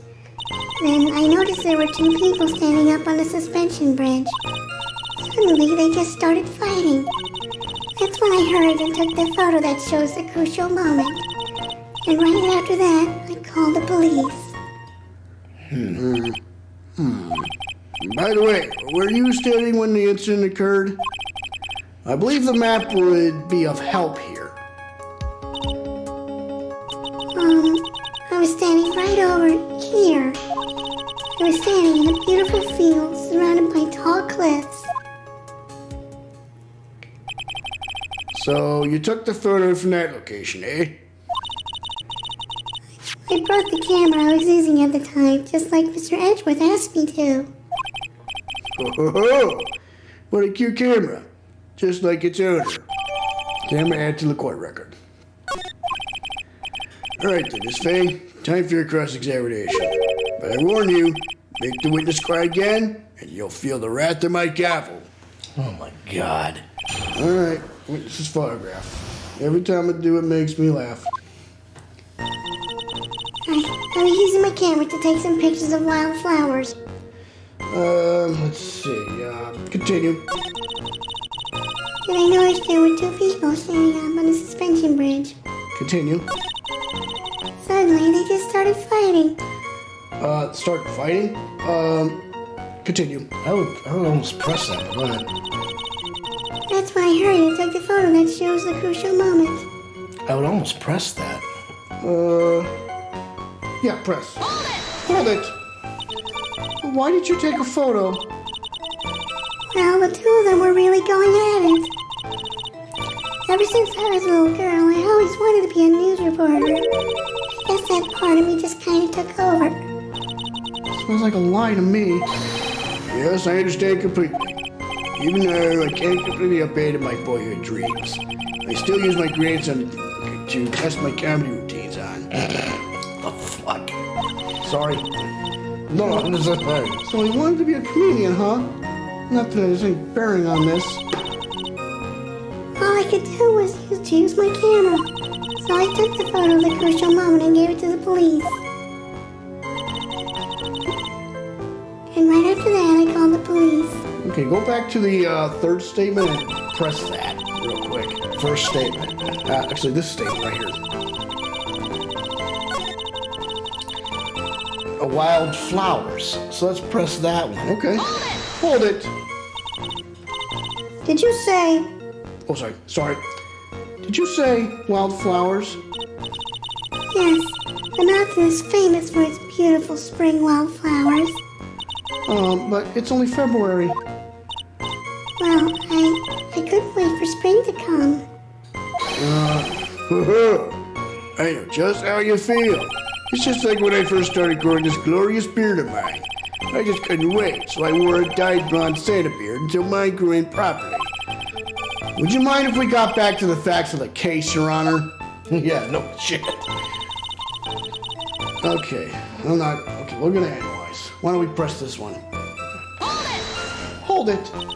Was there anything strange about the two of them? I'm a bad girl. I know I am.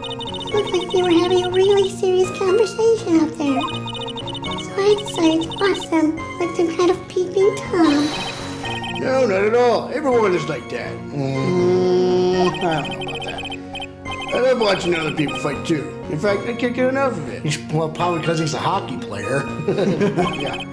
Actually, that's why I took this job in the first place. Too much info, Your Honor. In any case, it's perfectly natural for you to have kept watching them, especially just as they were. Well, anyway, I was watching them very closely.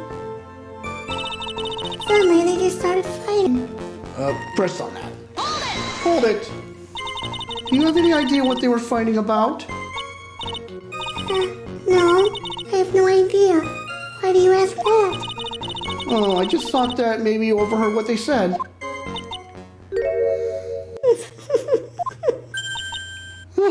Oh my God. I would never eavesdrop. I've got more class than that. That's right, Miss Faye. Don't drag the witness down to your level. Okay, hurry and took the photo that showed the crucial moment.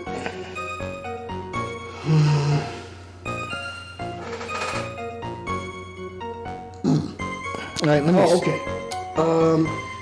That's when I heard. Okay, present something. Here? Yeah. The witness's photo. I went too far ahead. This one here? Yeah. Objection! Witness, No, that's fine. We're stuck. when you said you took a photo of the crucial moment, is this what you meant? All I can see in this photo are two people facing each other. You testified that you saw the two of them starting to fight. Normally, that's the kind of thing we refer to as a crucial moment. Why haven't you presented a photo like that? Well, you see, The photo we presented was the only one there was. But if you really wanted to capture the crucial moment, then what happened next? You must have taken a photo of it.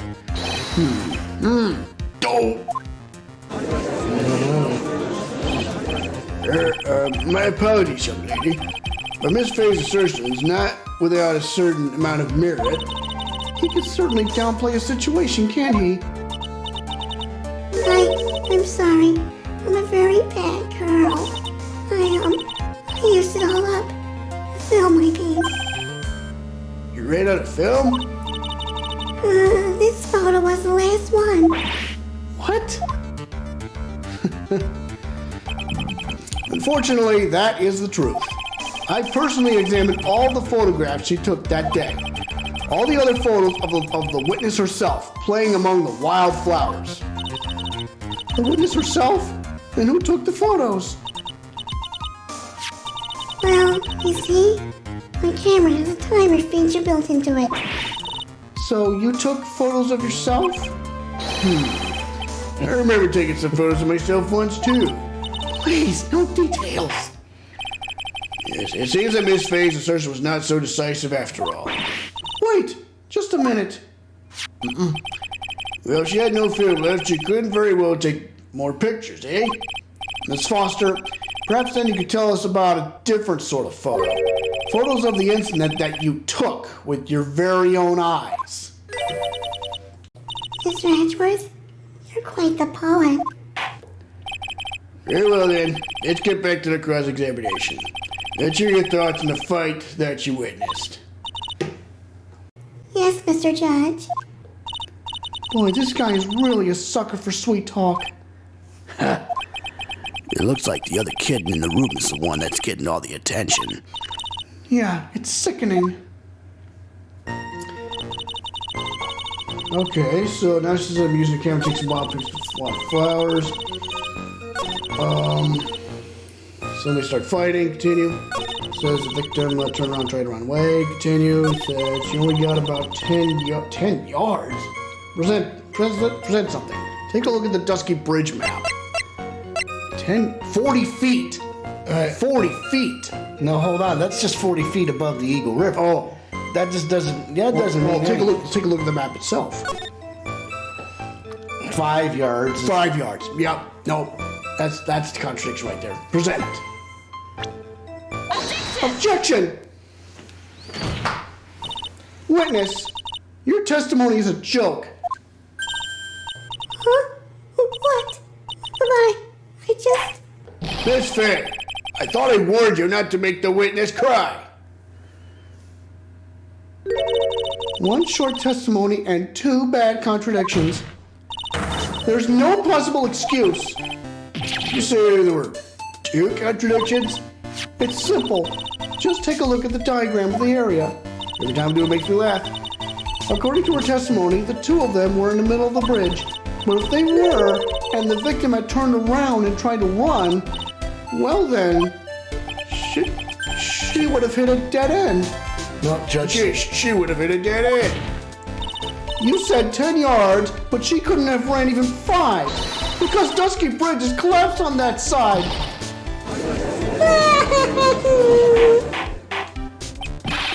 What does all this mean? It's very simple, Your Honor. This charming little witness told a charming little lie. That's all there is to it.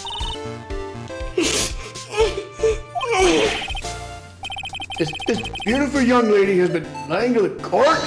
Objection! Just a moment, Your Honor. Mr. Edgeworth. Your Honor, allow me to personally apologize for the confusion. What do you mean? There's one major mistake in this diagram. What did you say? What are you referring to? It's all because this diagram was made after the incident occurred. It's a very old bridge. We couldn't find any official blueprints of it. So you're saying, I'm saying that even though this bridge is currently in disrepair, there's no evidence that can prove that the bridge was broken during the incident. That's ridiculous. You can't actually tell the condition of the bridge from this photo. I apologize to the court for not being more clear when I presented the evidence.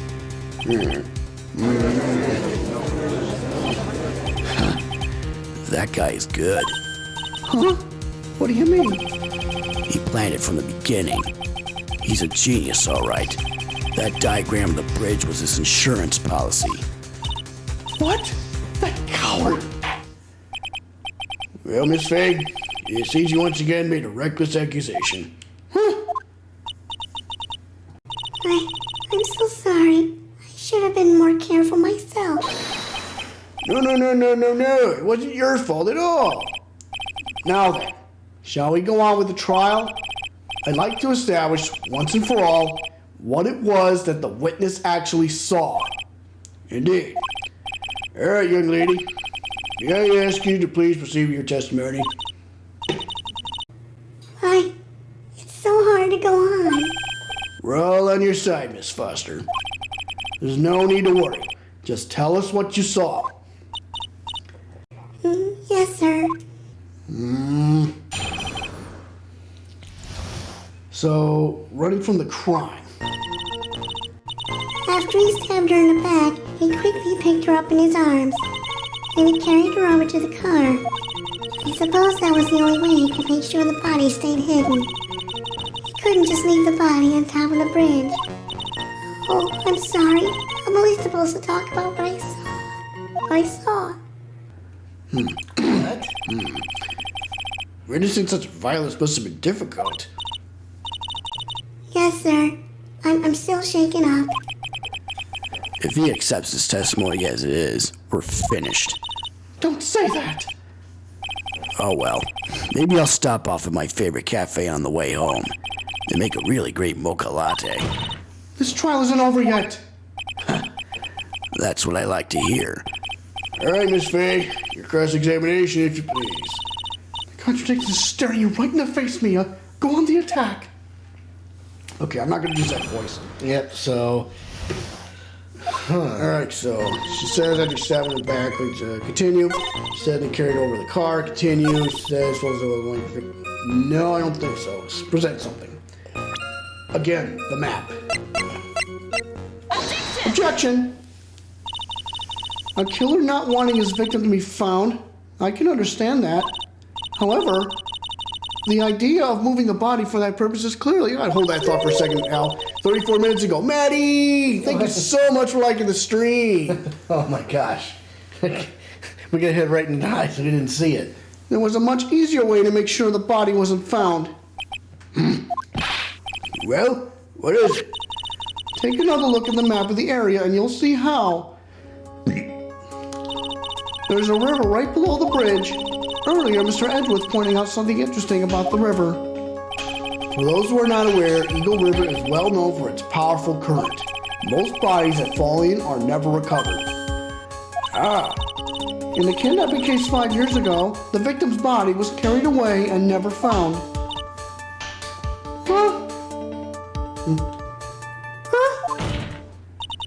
If 10 murders were to occur at that same spot above the Eagle River, you can bet your boots that every other killer would have tossed the body in the water. Order! Order! Order! I'm not sure if I care for the way you put that, Miss Faye, but I must admit it does seem odd not to have thrown the body into the river. Well, Mr. Edgeworth? How sad. Perhaps Miss Faye would do well to try taking a dip in the river herself. After all, you claim to be such an expert in the ways of nature. What are you talking about? My point is that no matter how odd you may find the killer's method of body disposal, the fact is that this is what the killer did. None of your arguments have anything to do with what the witness saw. Quite true. Miss Faye, it seems your assertion was without merit after all. Objection! What the witness claims to have seen is totally ridiculous. Objection! Surely you can't deny that the body was found in the trunk of a car. It's certainly consistent with what the witness has told us. Please, witness, go on with your testimony. I'll try. All you have to do is tell us only what you saw. Otherwise, the mean lady might yell at you again. Who is he talking about? All right, I'll do my best. And you step in the back, picked up in his arms, carried over the car. The killer... The killer broke into the trunk of the stolen car and hid the body in there. Are you sure about that? Present something. Present something? The witness's photo. Objection!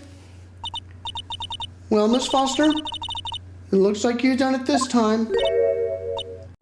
Huh? Done what? Made a crucial mistake. A crucial mistake? Like what, Miss Faye? Yeah, how the heck did she know that that the car was stolen? No, she didn't know. Unless she reviewed the case notes, whatever.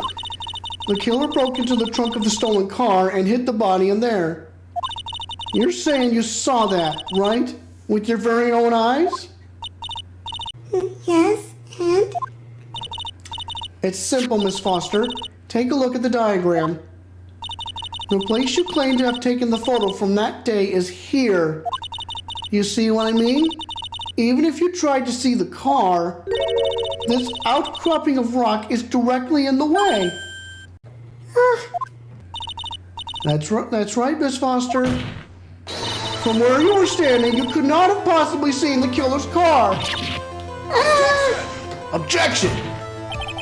I admit that the diagram shows a large outcropping of rock. However, it isn't so tall that it would stop her from seeing the car. That's right. It's not high at all. I was able to see his car just fine. I'm so sorry, but that just doesn't wash. I believe it was the witness who presented this as evidence to the court, yes? This is the location that the photo was taken from. Your own photo tells the whole story. You can clearly see the left side of the bridge, but the outcropping that is being referred to is really more like a cliff.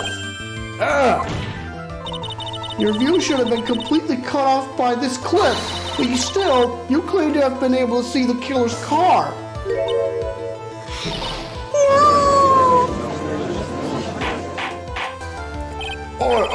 Order in the court. What is the meaning of all this ballyhoo? Objection!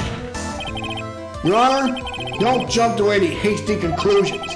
The fact that the escapee fled into a stolen car was reported on the news. After witnessing a murder, I'm sure you can appreciate that the witness was very upset. She must have heard about the stolen car and convinced herself that she saw it. Objection! But she was repeatedly warned before starting her testimony. She was told to testify only about what she saw with her own eyes.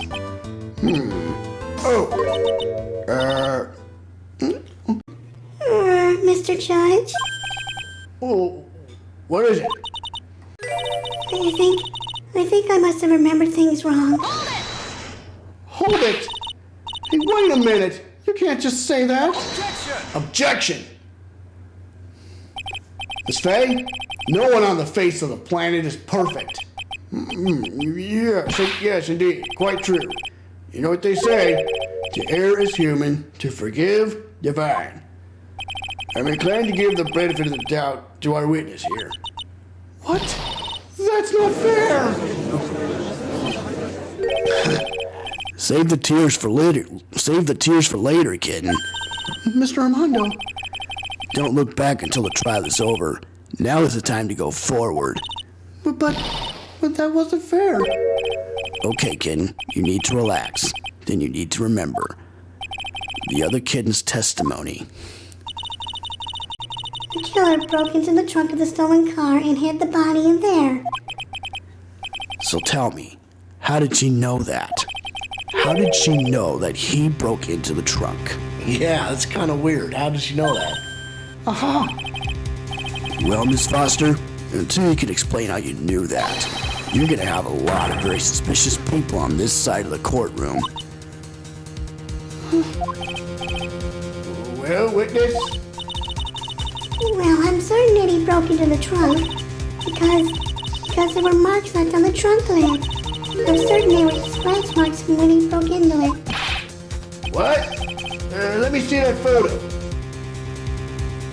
I don't see. Well, the scratch marks. It's true. These certainly look like scratch marks around the keyhole. It's obvious that this trunk has been broken open. Well, Miss Faye, are you satisfied? Judge is on her side. I can't make any mistakes here. What she just said, is there a contradiction in there somewhere? It doesn't work. I'm tempted. It doesn't work. Melissa Foster, it looks like you finally betrayed yourself.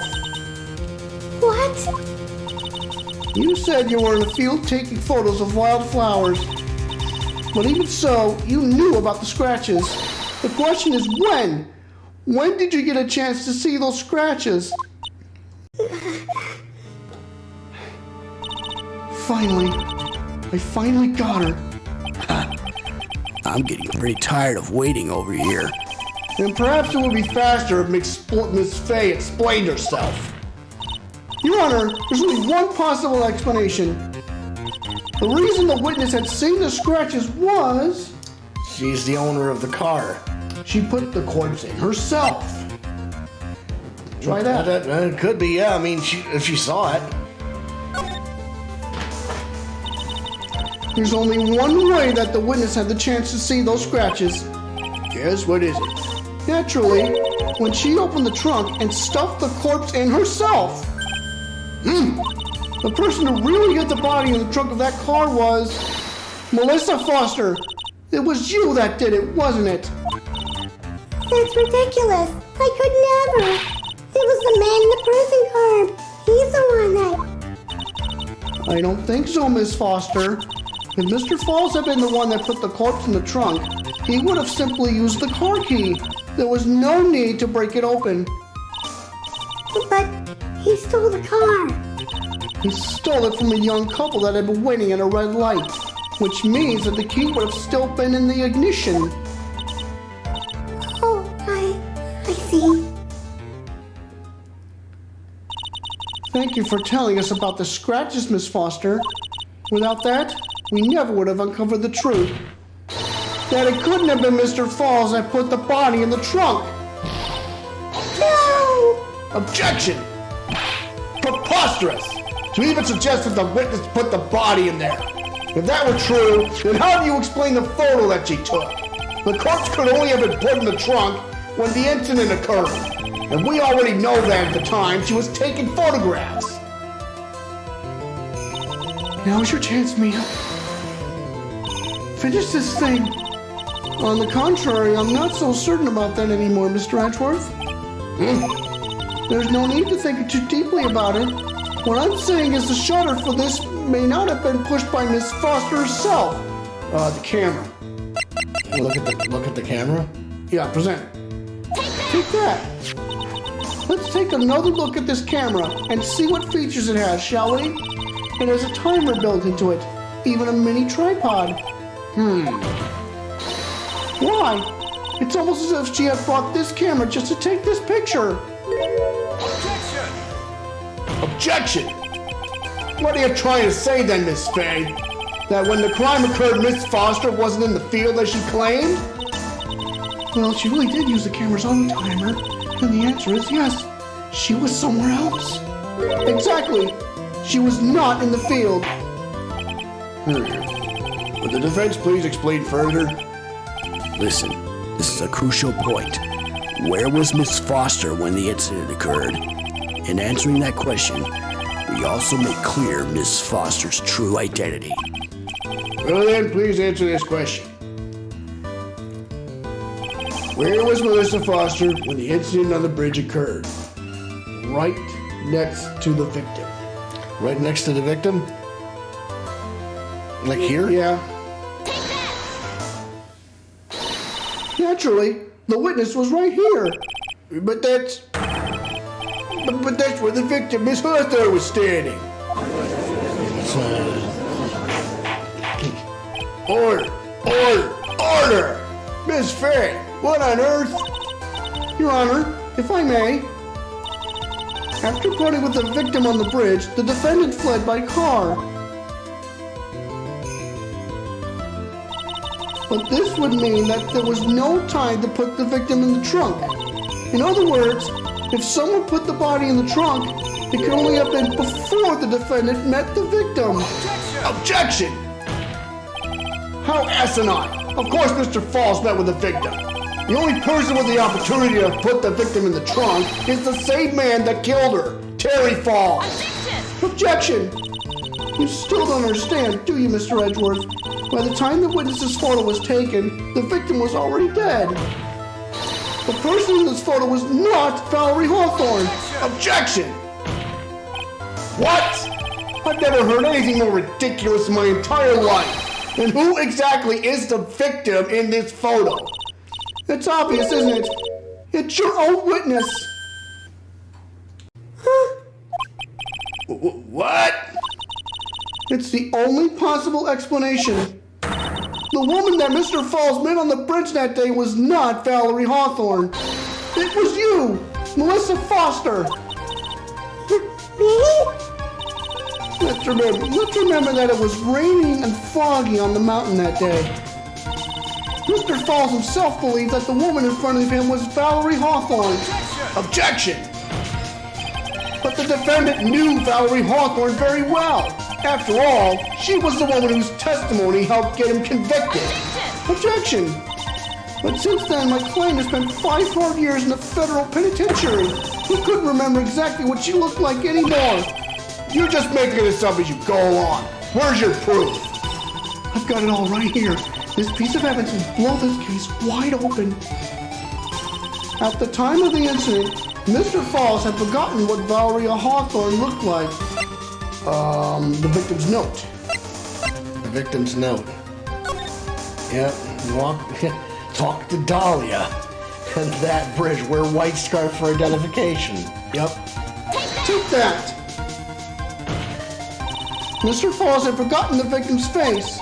That's why he needed some piece of identification, namely this muddy scarf. It was Mr. Falls who requested that she wear the scarf to identify herself. That's already been proven by the note the victim left. In other words, as long as you were wearing a scarf like the asked, anyone could have pretended to be Valerie Hawthorne. Well, what do you have to say to that, Melissa Foster?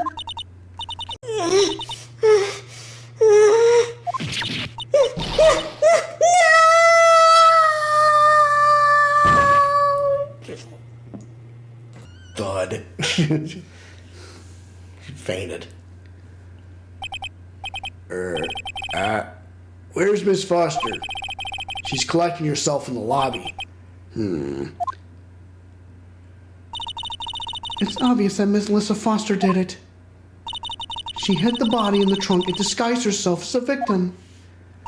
She set up the camera to snap a fake photo of them together. The only question is, why did she do it?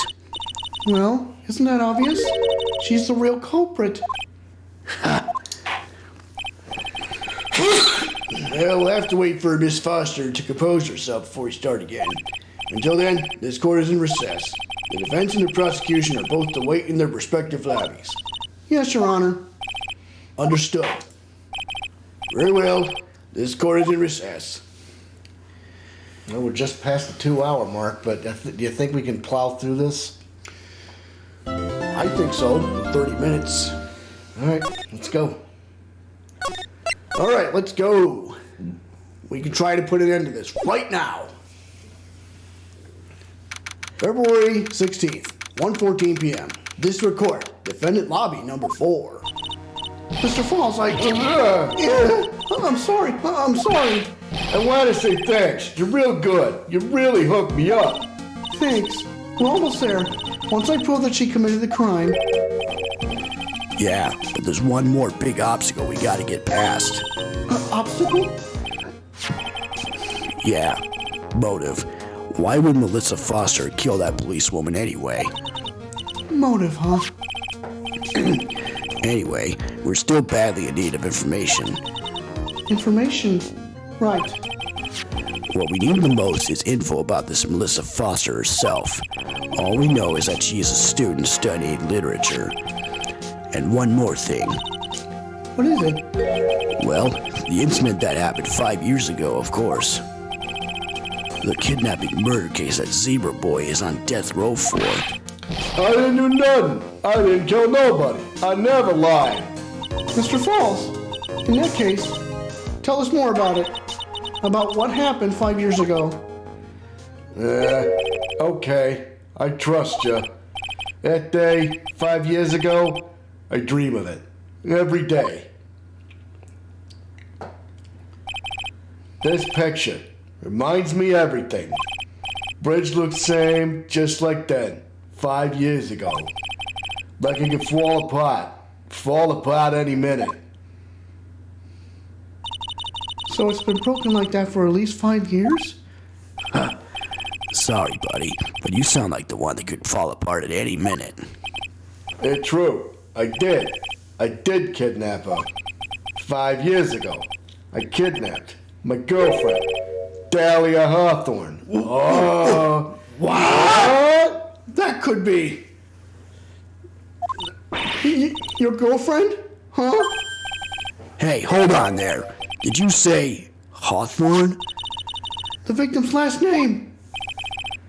Dahlia Hawthorne. Valerie's little sister. What?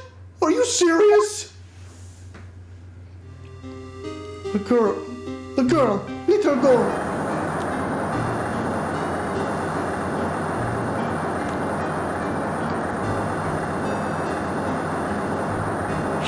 Shut up. To come closer and I kill her. Sorry, but you're not going to get the chance.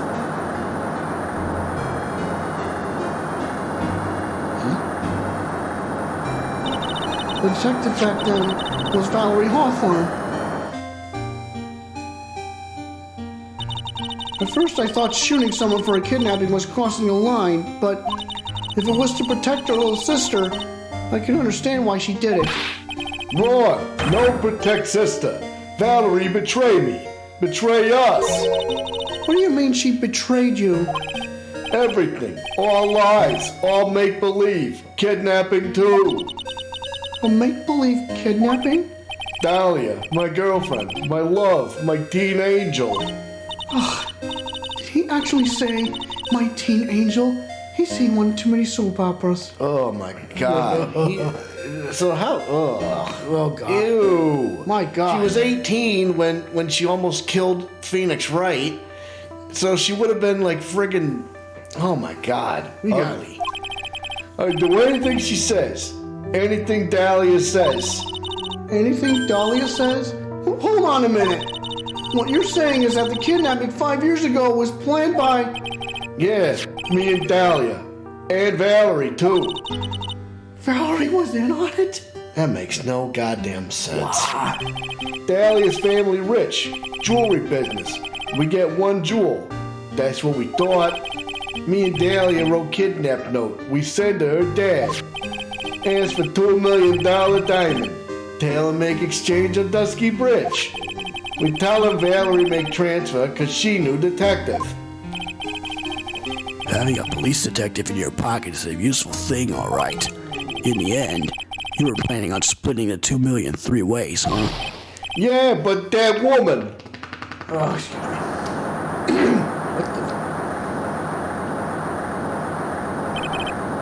That woman, Valerie, she do it for real. She's shooting me for real. Me and Dahlia.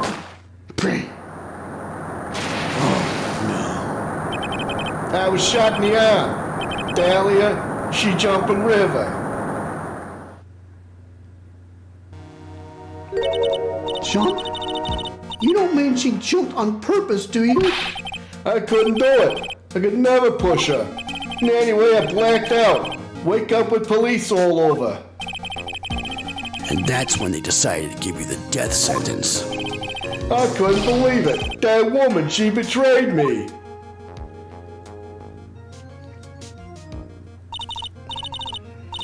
That man, Terry Falls, he killed her. He threw her off the bridge.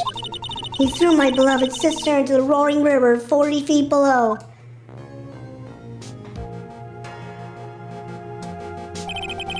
These 5 years, all I wonder is why? Why? Why? Why? Why did she lie? That's all I wanted to know. So that's why you called her. You wanted to hear the truth from Valerie herself. Yes, but I forget what she looked like, so I tell her to wear a scarf. I don't want to hurt her. Just ask why. Why? Why did you lie? Why did you betray me? I just want to hear an answer come from her mouth. That's all. so that's why you made a crazy escape like that. Just one thing, Zebra Boy. My senses are tingling all over. Tell me, Mr. Falls, where is it? Huh? Where's what? Come on now, kitten. The ransom. The $2 million diamond. Remember that now? Did you give it back to Pops? Did the police take it? I don't know. Huh? You don't know? No, really, I don't know. It's gone with Dahlia. With Dahlia? That day, on the bridge, Dahlia put it in her backpack. Now gone, with Dahlia. Gone, forever, into Eagle River. What the fuck? It disappeared with Dahlia, huh? Wait a minute. You can come back in now. We're about ready to go. Mr. Falls, just one more question. When you said with Dahlia, do you mean the diamond is still missing? Along with the body of Dahlia Hawthorne? Never found her. My sweet Dahlia. They never found her. Swallowed by river. Gone. Dahlia, my teen angel. Your teen angel? How old was she anyway? Just 14. 14? I guess you were robbing cradles before diamonds. She plans a fake kidnapping and disappears into the river with a rock worth $2 million. Man, oh man, angels these days. What the fuck? Falls takes the fall and gets a one-way ticket to death row. Is Dahlia Hawthorne an angel? Or is she really a... It's time, kitten. It looks like we have a few more aces up our sleeve now. You bet. Diamond and the court record. The training wheels come off now, Mia. You've got to strike while the iron is hot. That's one of my rules. Remember it. Oh boy. Oh my god. This is first, can I just say how wrong Falls is? Oh my gosh. You know who Dahlia, you know who Melissa Foster reminds me of? She reminds me of what's her face in Far Cry 5. Faith. You know, Faith Seed. Right. Anyway, February 16th, not 1:49 p.m., District Court, courtroom number 4.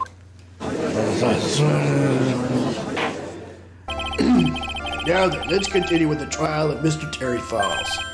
Witness, are you feeling better? Yes, Your Honor. I'll try my best. You're a brave young lady. Not this again. I can understand a defense lawyer wanting to get her client off the hook. However, to try to pin the crime on an innocent student is... What are you talking about? My witness is not the person on trial here. She's an innocent bystander who witnessed a violent crime. That's all. What possible reason would a girl like this have for murdering a policewoman?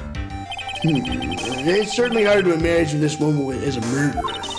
Her motive, huh? I figured that's what I had to establish next. Well, Miss Faye, do you have any evidence of a motive? Yes, of course. I think. You're still acting as tame as a kitten. Mr. Armando. Listen, a lawyer is someone who smiles no matter how bad it gets. Smiling on the outside while your guts are twisting in knots is the mark of a pro. Maybe so, but I wish you would quit grinning at me like that. Excuse me. May I speak, Mr. Judge? Of course. Mr. Judge is ready anytime you like. I'd like to say something. Some people here are suspicious of me, right? And that's why I at least wanted you, Mr. Judge, to know that it's not true. I see. You're such an honest and upstanding young lady. Oh my God. Spare me. Come on. Right. It looks like this witness is a real professional. What do you mean? Look at that 100-watt smile.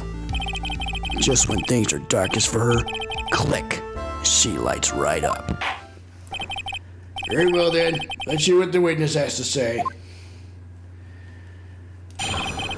Melissa Foster's history. I was out of the country until a year before last. Until I entered college, I had never been to Eagle Mountain before, and I certainly don't have any reason for wanting to hurt a police officer. Holding a grudge and killing the officer who testified against you 5 years ago, or kidnapping a poor girl. I just think the defendant's this terrible, horrible monster. Well, everybody's got secrets. Out of the country, eh? Precisely. Furthermore, she has no possible motive for committing murder. Indeed. You're up to bat, kitten. Sharpen those claws and put on your best smile. You bet. Somehow I have to tie her to this case. All right, Let's go through. Go into detection mode. Next it says, right out of the country until you're for last, continue. Until you enter college, never been in mom before, continue. Says, certainly don't have any reason for wanting to murder a police officer, continue. Says, holding a grudge, killing the officer, testifying nature, but press that. Hold it. A grudge?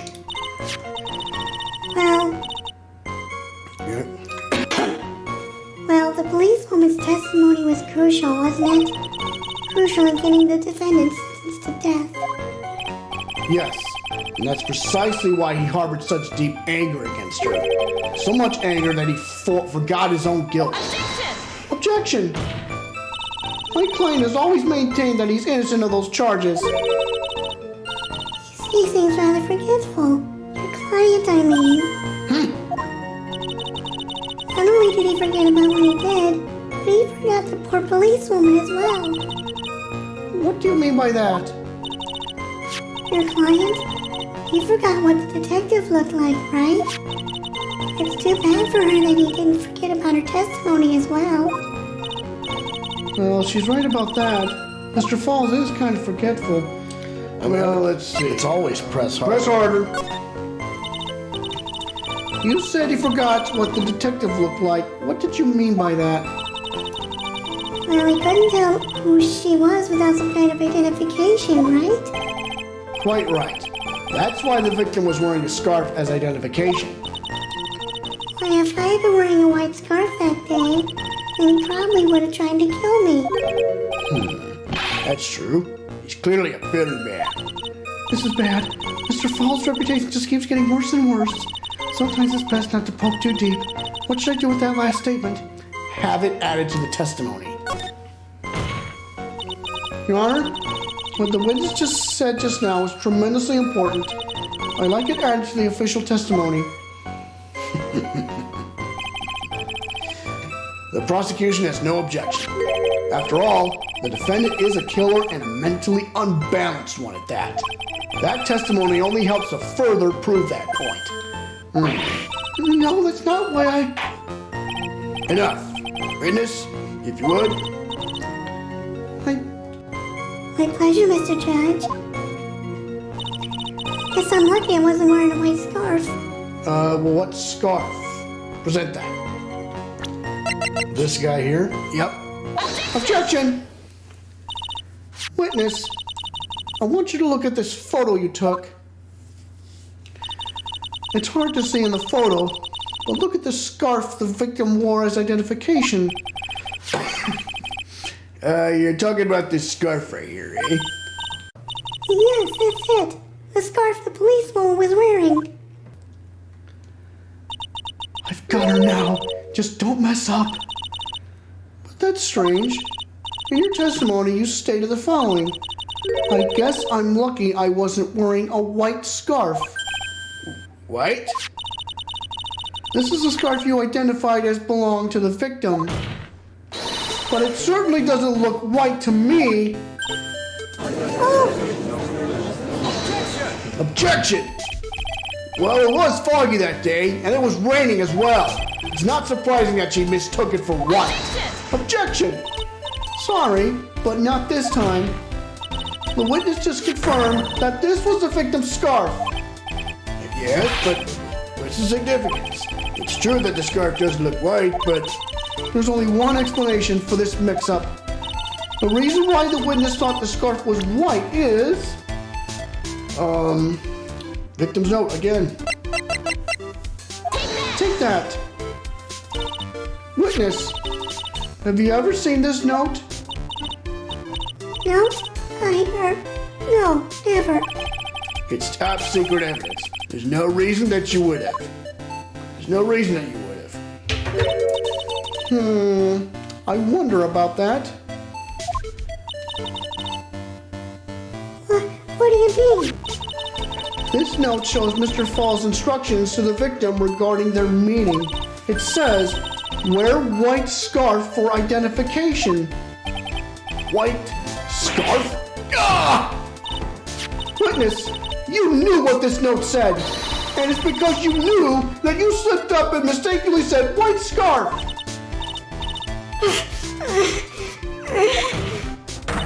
Well, Miss Foster?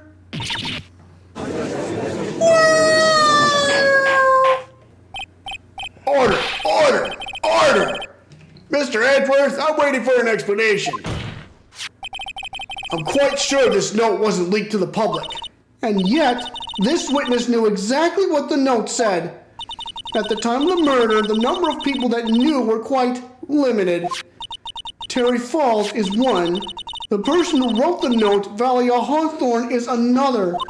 And finally, one more person. Did you say one more person? That's right. A person that no one would have suspected. Have you figured it out, kitten? Yup. The third person that knew the contents of the note was Melissa Foster, aka this woman. Take that. Hang on there, kitten. What is it, Mr. Armando? Here, I made some special café con leche for you. I put in plenty of sugar. Drink it up before it gets cold. Don't be shy. Why are you doing this? Your brain needs stimulation. Drink some of this and then think it over again. Listen, keep messing up like that and you're gonna get the judge mad. Miss Fair, don't just stand there casually drinking coffee. Oh, that hurt. Oops. I think it's too late. But, Your Honor, there is one more person. There is a person besides Mr. Falls and the victim that knew what the note said. That's right. A person that no one would have suspected. Have you figured it out, kitten? Yes, I have. Third person that knew the contents of the note was... Look for that shadow. It's Dahlia Hawthorne. Take that! Oh. And that person is Dahlia Hawthorne. Dahlia Hawthorne? I've never heard that name before. Look at the victim's note. This is what it says. Talk to Dahlia. Tell her this time. This is her name right there. What's this? What's this? So who is this person? This Dahlia Hawthorne?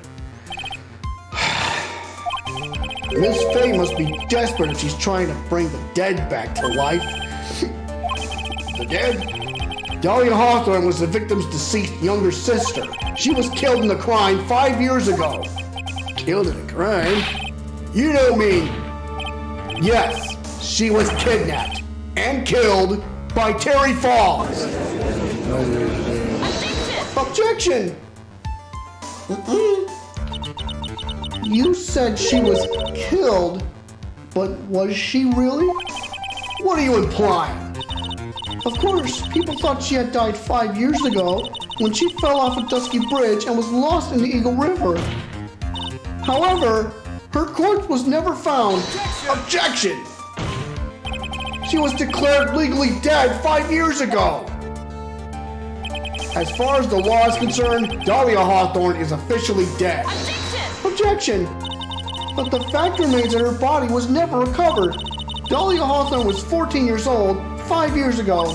If she were still alive, she would be 19 now. Melissa Foster, I believe that's the same age you are. Objection! Even you couldn't! Miss Fay, you're not saying... Oh, but I am. That's precisely what I'm saying. This witness before us is the girl that was kidnapped and killed 5 years ago. This girl is in fact Miss Dahlia Hawthorne. What? Nice work. That was like tossing a grenade into a 3-alarm fire. But unless you can tie all the loose ends together, you're nothing but a hit-and-run arsonist. I understand. If I can expose her true nature, I can turn this whole case on its head. Now is my chance to make Mr. Edward squirm.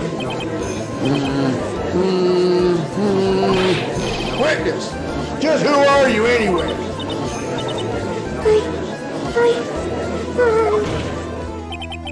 I didn't think it'd come to this. That's enough. You don't have to say any more, witness. Yes, I understand. What? Mr. Edgeworth, explain yourself. Your Honor, I have an admission to make. I honestly never thought the defense would pursue the matter this far. You don't? You don't mean... Yes, the prosecutor's office isn't filled with fools, you know. Naturally, we conduct full background checks on all of our witnesses. What did he say?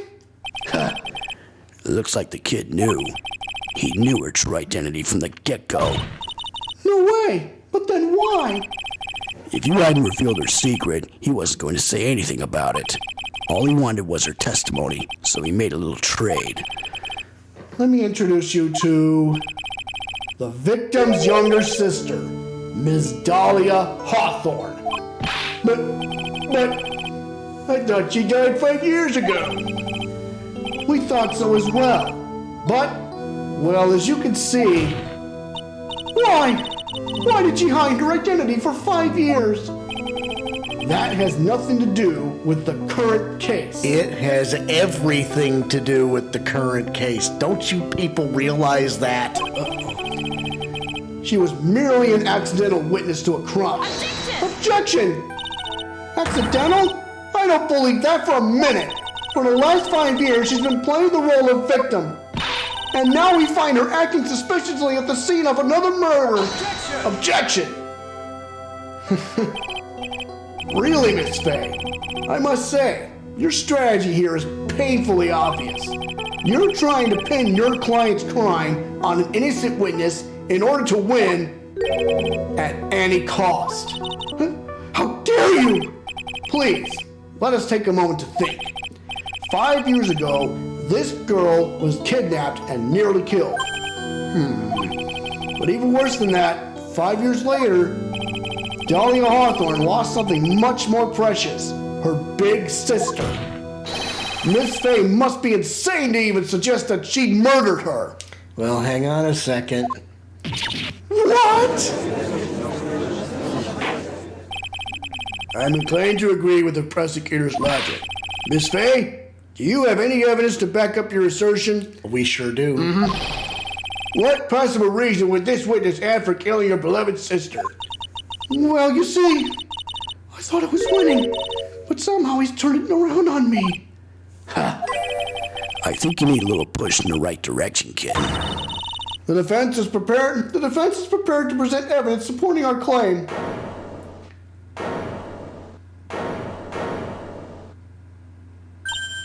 Oh, that wasn't me. It was this guy. This crazy coffee addict. Objection! I think we've heard enough empty threats from you, old man. What makes you think they're empty, boy? Because your protege looks like she's sweating bullets. I am sweating bullets. You think you're in a tough spot, huh? Of course, aren't I? No. You just arrived at the moment of truth, that's all. Whether you win or lose, that's up to you. Up to me. The rashness of youth, how charming. It's coming from someone younger than me. Now then, let's not waste any more time. Miss Fay, what motive would this witness have for murdering her own sister, Valley Arthur? The diamond? Yeah, that's what I'm thinking. What is it? What's that saying? Check the victim's note. Let me look at this. Author's profile, present the victim's note.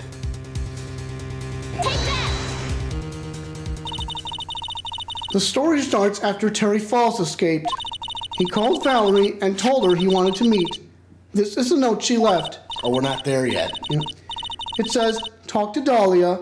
Tell her this time the whole truth must come out. Valerie Hawthorne gave Dahlia a warning.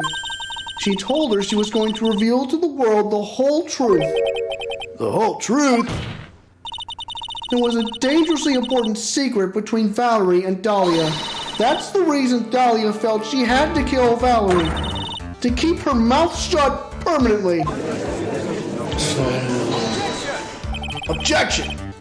A terrific story, Miss Fay. If you like fiction, that is. Enlighten the court, Miss Fay. What was this secret that was so important? Where's your evidence? Dahlia and Valerie Hawthorne and Terry Falls. There's only one important secret that connects them all. Oh yes, I know this secret. Your Honor, the defense would like to request further testimony. What testimony? Regarding the kidnapping 5 years ago, we believe it will explain a lot of things, such as the nature of the important secret between the Hawthorne sisters. Very well, very well. I'll grant your request for further testimony. I know it'll be painful for you, but can you enlighten us once more, my little make-believe? Yes, I'll try, Mr. Judge. Putting on the old charm one more time, Dahlia. But this will be the last time you hide behind your womanly wiles. 5 years ago. 5 years ago, I was kidnapped by Mr. Falls. The ransom price is a raw diamond. My sister, Valerie, brought it to the bridge. After she made the exchange, she shot Mr. Falls in the arm.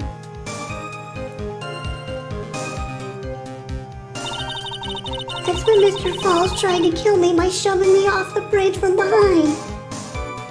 I survived, but I was afraid I might be kidnapped again for my family's money. So I decided to change my identity and start a new life. The kidnapping left her emotionally scarred. With her sister's help, she left the Hawthorne family and started all over again. And we're to believe after all that, she murdered her sister? Preposterous! Thank you, Mr. Edgeworth. Miss Fay? Yes, Your Honor? As you've heard, the witness is still traumatized from the kidnapping. I'll ask you again to be extremely gentle in your cross-examination. Mr. Edgeworth got the jump on me again. Ha! If we're not allowed to fight, then let's twist some arms. Listen up. We still got that info. that ace up our sleeve. What info? Come on, kitten. Don't say you've forgotten already. The fact that the kidnapping 5 years ago was staged. That's right. It was a fake kidnapping. Terry Falls told us that in the lobby. I'd do anything she says. Anything Dahlia says. What you're saying is that the kidnapping 5 years ago was planned by... Yeah, me and Dahlia. And Valerie, too. Yes, that's it. The fake kidnapping is your best shot, Mia. That's her secret. All right, I will guide you. All right. So 5 years ago, kidnapping Mr. Falls continued. Says basic price of raw diamond continue. Says maybe exchange, sell Mr. Falls the arm continue. That's Mr. Falls tried to shove me off from behind. Present that Dusky Bridge map. Objection! You say that Mr. Falls pushed you into the Eagle River? However, that's hard to believe. But it's true. I felt the push on my back. I'm certain of it. It was Mr. Falls. I'm sorry. I guess I wasn't clear enough. I shouldn't have said, that's hard to believe. I should have said, that's impossible. Impossible? I asked that the court recall the condition of Dusky Bridge now and 5 years ago. That bridge hasn't changed one bit in these last 5 years. If someone had pushed you from behind as you have claimed, instead of being carried away by the river, you would have been smashed by the bedrock below. A most certain death. Do you understand now, Dahlia Hawthorne? The very notion that my client pushed you from behind is impossible. Objection! Your Honor, this event occurred 5 years ago. Why, for all we know, the water level in the hot river may have been higher back then. Objection!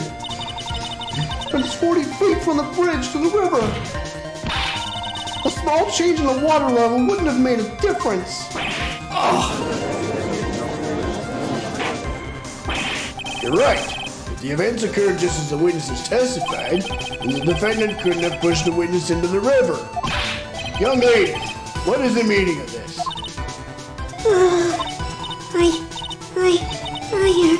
You see, Objection! Just a moment, Your Honor. It's true that the witness testified that the defendant pushed her into the river. However, she never stated that she fell from the back end of the bridge. What do you mean? After being shot in the arm, it's plausible that Mr. Falls panicked. Therefore, he could have unwittingly pushed her off the side of the bridge. If that's true, she would have fallen into the river. Well, Miss Hawthorne, is Mr. Edgeworth's explanation correct? now that you mention it, I do remember now. When I fell off the bridge, my skirt got caught in one of the bridge's side wires. You can't be serious! Side wires? Order in the court. It seems Miss Faye's assault has finally reached its conclusion. Objection! Not now, Mia. This is no time to retreat. Unfortunately for you, this is just the start of Miss Faye's assault. What?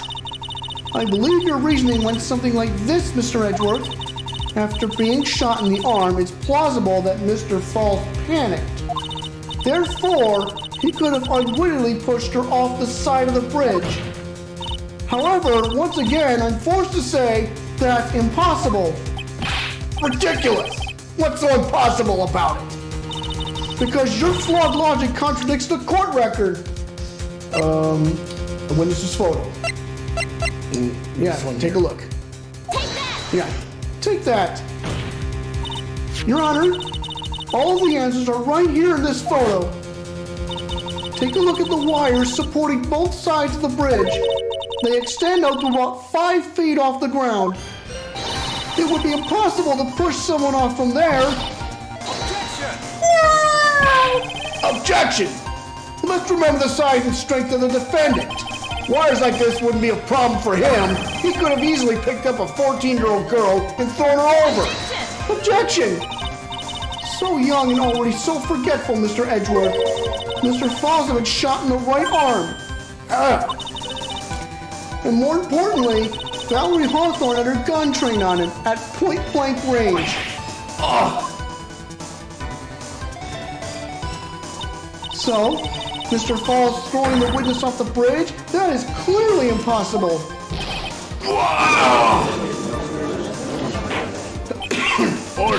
Order! What is the meaning of this? Dahlia Hawthorne, you jumped into the Eagle River intentionally. What? What is this? Objection! Indeed. What do you mean by such a ridiculous remark? Yes, it's ridiculous. My sister was there to help me. She had her gun in handcuffs. She could have saved me. Jumping into a raging river like that would have meant suicide. Objection! Perhaps, but still, that's exactly what you did.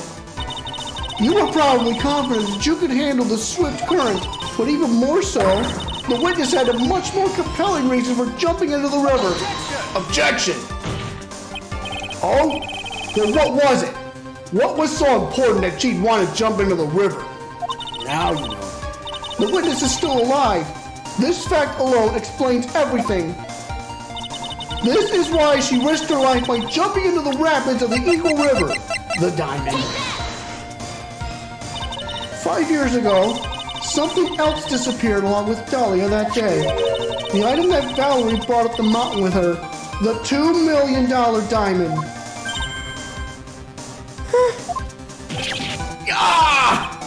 No! It can't be! Yes, Dahlia had it planned from the beginning. The $2 million. She was going to keep it all for herself.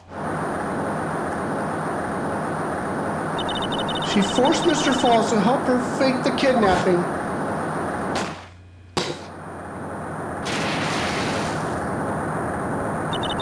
At the last minute, she betrayed him and threw herself into the river, with the ransom tucked away safely in her backpack. Why, that's simply ridiculous! Her face is turned. Order! Objection! Your Honor, 5 years ago, the witness was only 14 years old. Do you really think a 14-year-old is capable of such a demonic plan? How ironic he used that word. This woman is a demon, and there was one more person who helped make the demon out of her.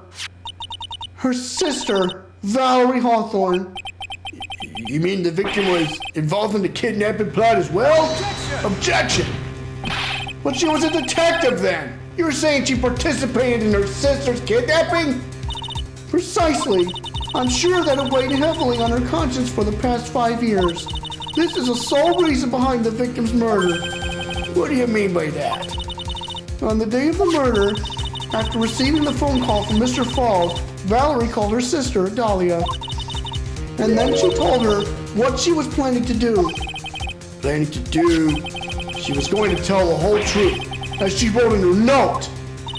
That is what sealed Valerie Hawthorne's fate.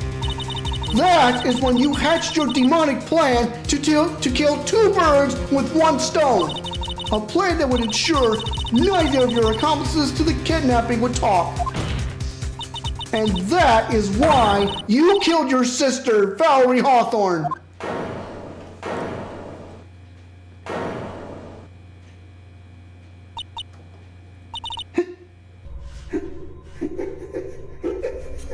Don't want to use this. Which one do you want to use? Who is that? Laughing at a time like this.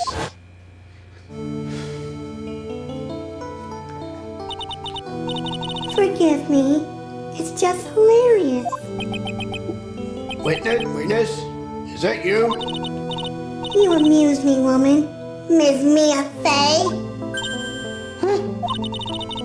You can certainly weave an exciting tale.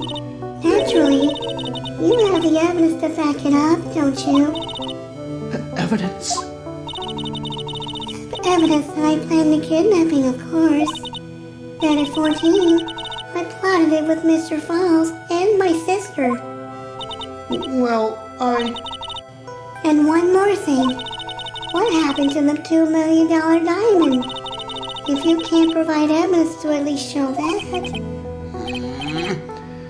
Well, Miss Fay, I don't know. What a joke. You, Miss Fay. Are you stupid or something? Stupid is, stupid does, sir. How can I prove a fake kidnapping that happened 5 years ago? I don't even have decisive proof of Valerie Hawthorne's murder. well, it seems that we've come to the end. To be honest, the witness's behavior does raise certain suspicions. However, I am forced to reject the assertions made by the defense. Of course you are. Is this it? Is it really over? That girl has made a fool of me and there's nothing I can do about it. Without evidence, the trial is over? Who decided that? Mr. Armando. Come on now, kitten. Haven't you figured out that you can make your own rules? For example, even if there's no evidence, there's still testimony. Testimony? On the day in question, Dahlia Hawthorne murdered her sister, Valerie Hawthorne. She hid her body in the trunk of Mr. Paul's stolen car and then went to meet with him. Disguised as her sister, Valerie Hawthorne.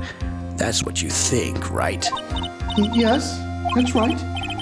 In that case, there's only one answer right. There's only one person left who can testify about Valerie Hawthorne's murder. Since there's no proof, there's only one thing left to do.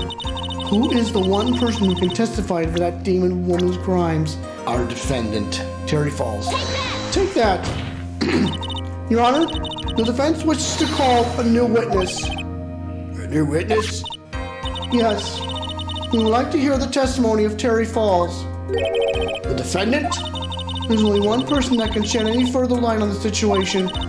Only one person that knows what Dahlia's role in the kidnapping was. Only one person that can say whether the person in the photo is Valerie Hawthorne, or whether it was in fact her younger sister Dahlia disguised as her. There's only one person who can solve this riddle once and for all, and that person is Terry Falls. Well, Mr. Edgeworth, what's your take on this? Why not? The prosecution has no objection. Very well.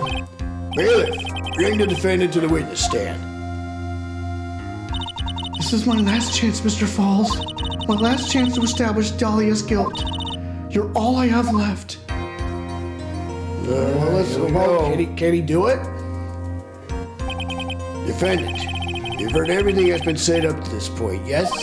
I don't believe it. No way. Dahlia died 5 years ago. Valerie betrayed me. Mr. Falls, I don't know what she said to you 5 years ago, but one thing is clear. Dahlia is very much alive, and you were used for $2 million. That's not true. Mr. Falls, there's only one question I want the answer to. 2 days ago on Dusky Bridge, who did you meet? Was it Valerie Hawthorne, or was it Dahlia Hawthorne? Dahlia, did you betray me? 5 years ago, she promised never ever betray each other. Terry? Dahlia, it's true. You are alive. You don't trust me anymore? That makes me sad. Tell the truth, the real truth. I believed in you. I shouldn't need to say it. You should already know. Nah. But There is one thing that I will say. My life is in your hands right now, Terry. Dahlia. I will allow Mr. Falls to testify once and once only. Well then, Mr. Falls, yours will be the final testimony in this trial.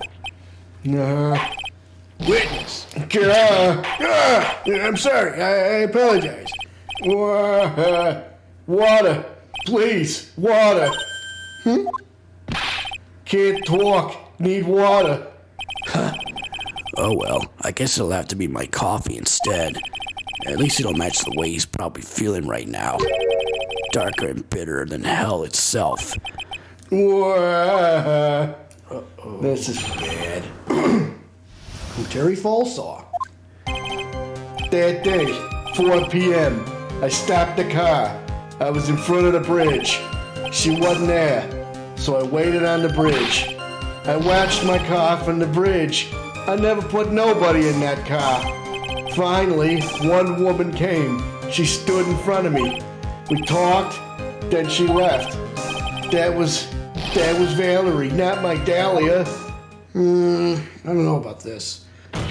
Mr. Falls, you're covering for her. Do you think she would do the same for you? Objection! That's enough, Miss Fay. His last statement was a fitting way to end the final testimony of the trial. Well then, Miss Fay, please proceed with your cross-examination. Is this how you want to end, Mr. Falls? Another guilty verdict to go along with your death sentence? There's only one person who can stop it. You, kitten. I think. I think this is a lost cause, dude. All right. Okay. That day, 4 p.m. stopped in the car. Continue. Wasn't there, so I waited on the bridge. Continue. Watch my car from bridge and present something. The witness's photo. Which one? The witness's photo. This one right here? Well, she didn't watch the car from the bridge because he was on the bridge when she took the photo. Yes. Objection. So when you got to the bridge, no one had arrived, huh? So you waited on the bridge. You're sure of that? Yeah, I'm sure. You're sure, huh? Well, then I'm sure too, Mr. Falls. I'm sure that you're lying. Huh? What? Oh? I would love to hear your rationale on this, Miss Fay. You want to know who arrived at the bridge first? Just look at this photo. It's perfectly clear. Obviously, the person that came first will be the one at the end of the bridge, right? But that's the victim at the end of the bridge. Precisely my point. In other words, Mr. Falls, you must have arrived at the bridge after she did.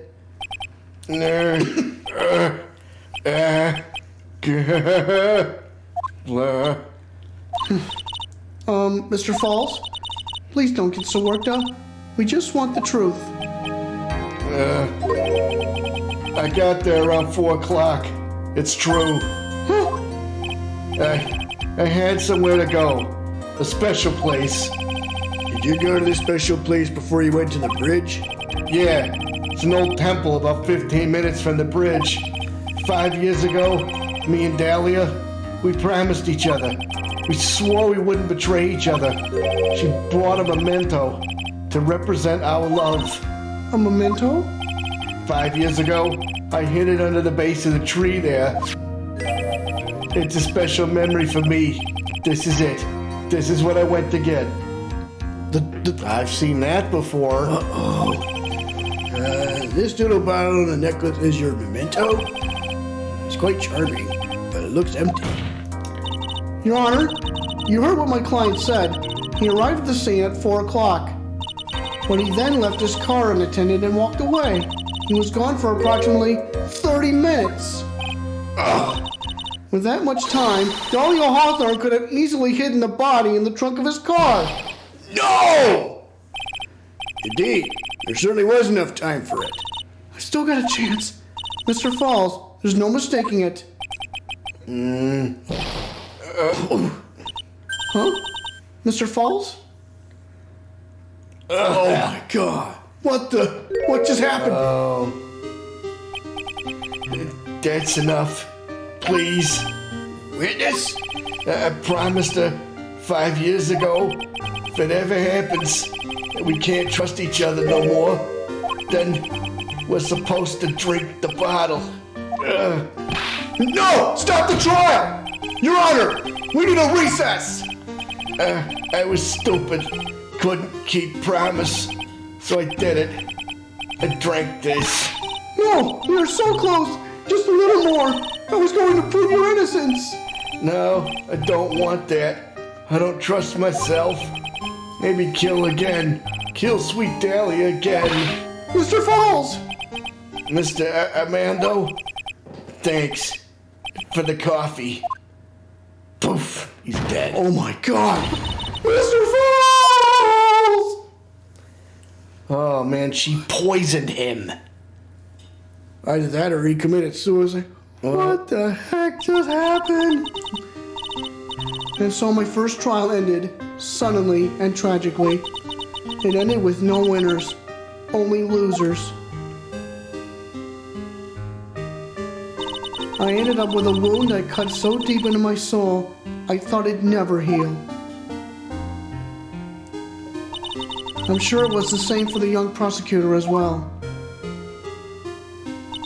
But one person, the true criminal, Dahlia Hawthorne, she left the courtroom with a secret smile on her demonically sweet face. Oh my God. Unforgivable. That witch! Mr. Armando, We were so close to the truth. It was right there in front of us. You were just a little too soft, kitten. it's my fault. It's my fault that Mr. Falls killed himself. Don't cry, kitten. You're gonna make my coffee all salty. I knew I wasn't cut out for this. Mia. Don't you get it? You can't cry yet. Remember this. The only time a lawyer can cry is when it's all over. Mr. Armando. This is Phoenix talking.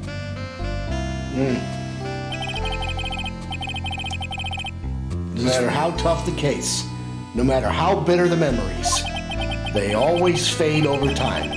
Then you file them away and eventually forget them.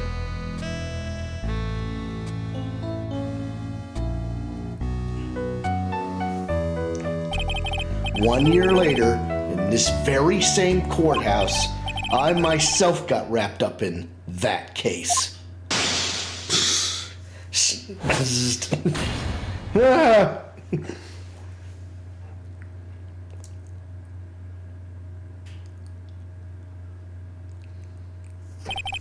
Only after that did Dahlia Hawthorne get put on trial for her crimes.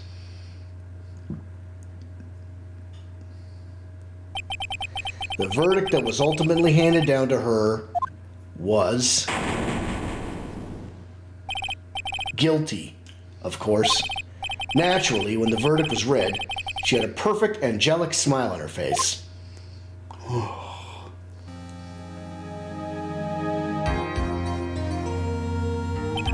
It was finally all over. At least, that's what I thought at the time. Unfortunately, I couldn't have been more wrong. It's been 5 years, but now something has happened that's made me remember all this. The poisoning in the last case. Yep. And that's the That's end of it. We got to cut it right here. It's been 3 hours, but Hey, listen, guys, it was totally worth it. And guess what we just did? We just unlocked. Bridge to the Turnabout. This is the case that people are saying it was the best case of the whole series. So, boys and girls, I hope you brought your popcorn. I'm going to go ahead and overwrite the selected data. I will not touch another button. Folks, next week on this program, next Wednesday, 8 p.m., Package and I will deliver the first portion of Bridge to the Turnabout. We're so amped up to show you this. The next several weeks are going to go by. They're going to go like crazy. We may even produce other episodes off week. We'll let you know. So, I am the Cannonball Alex Steele. I am the Package Andrew Steele. We are the Steele Brothers. And we are for real. Top guys out.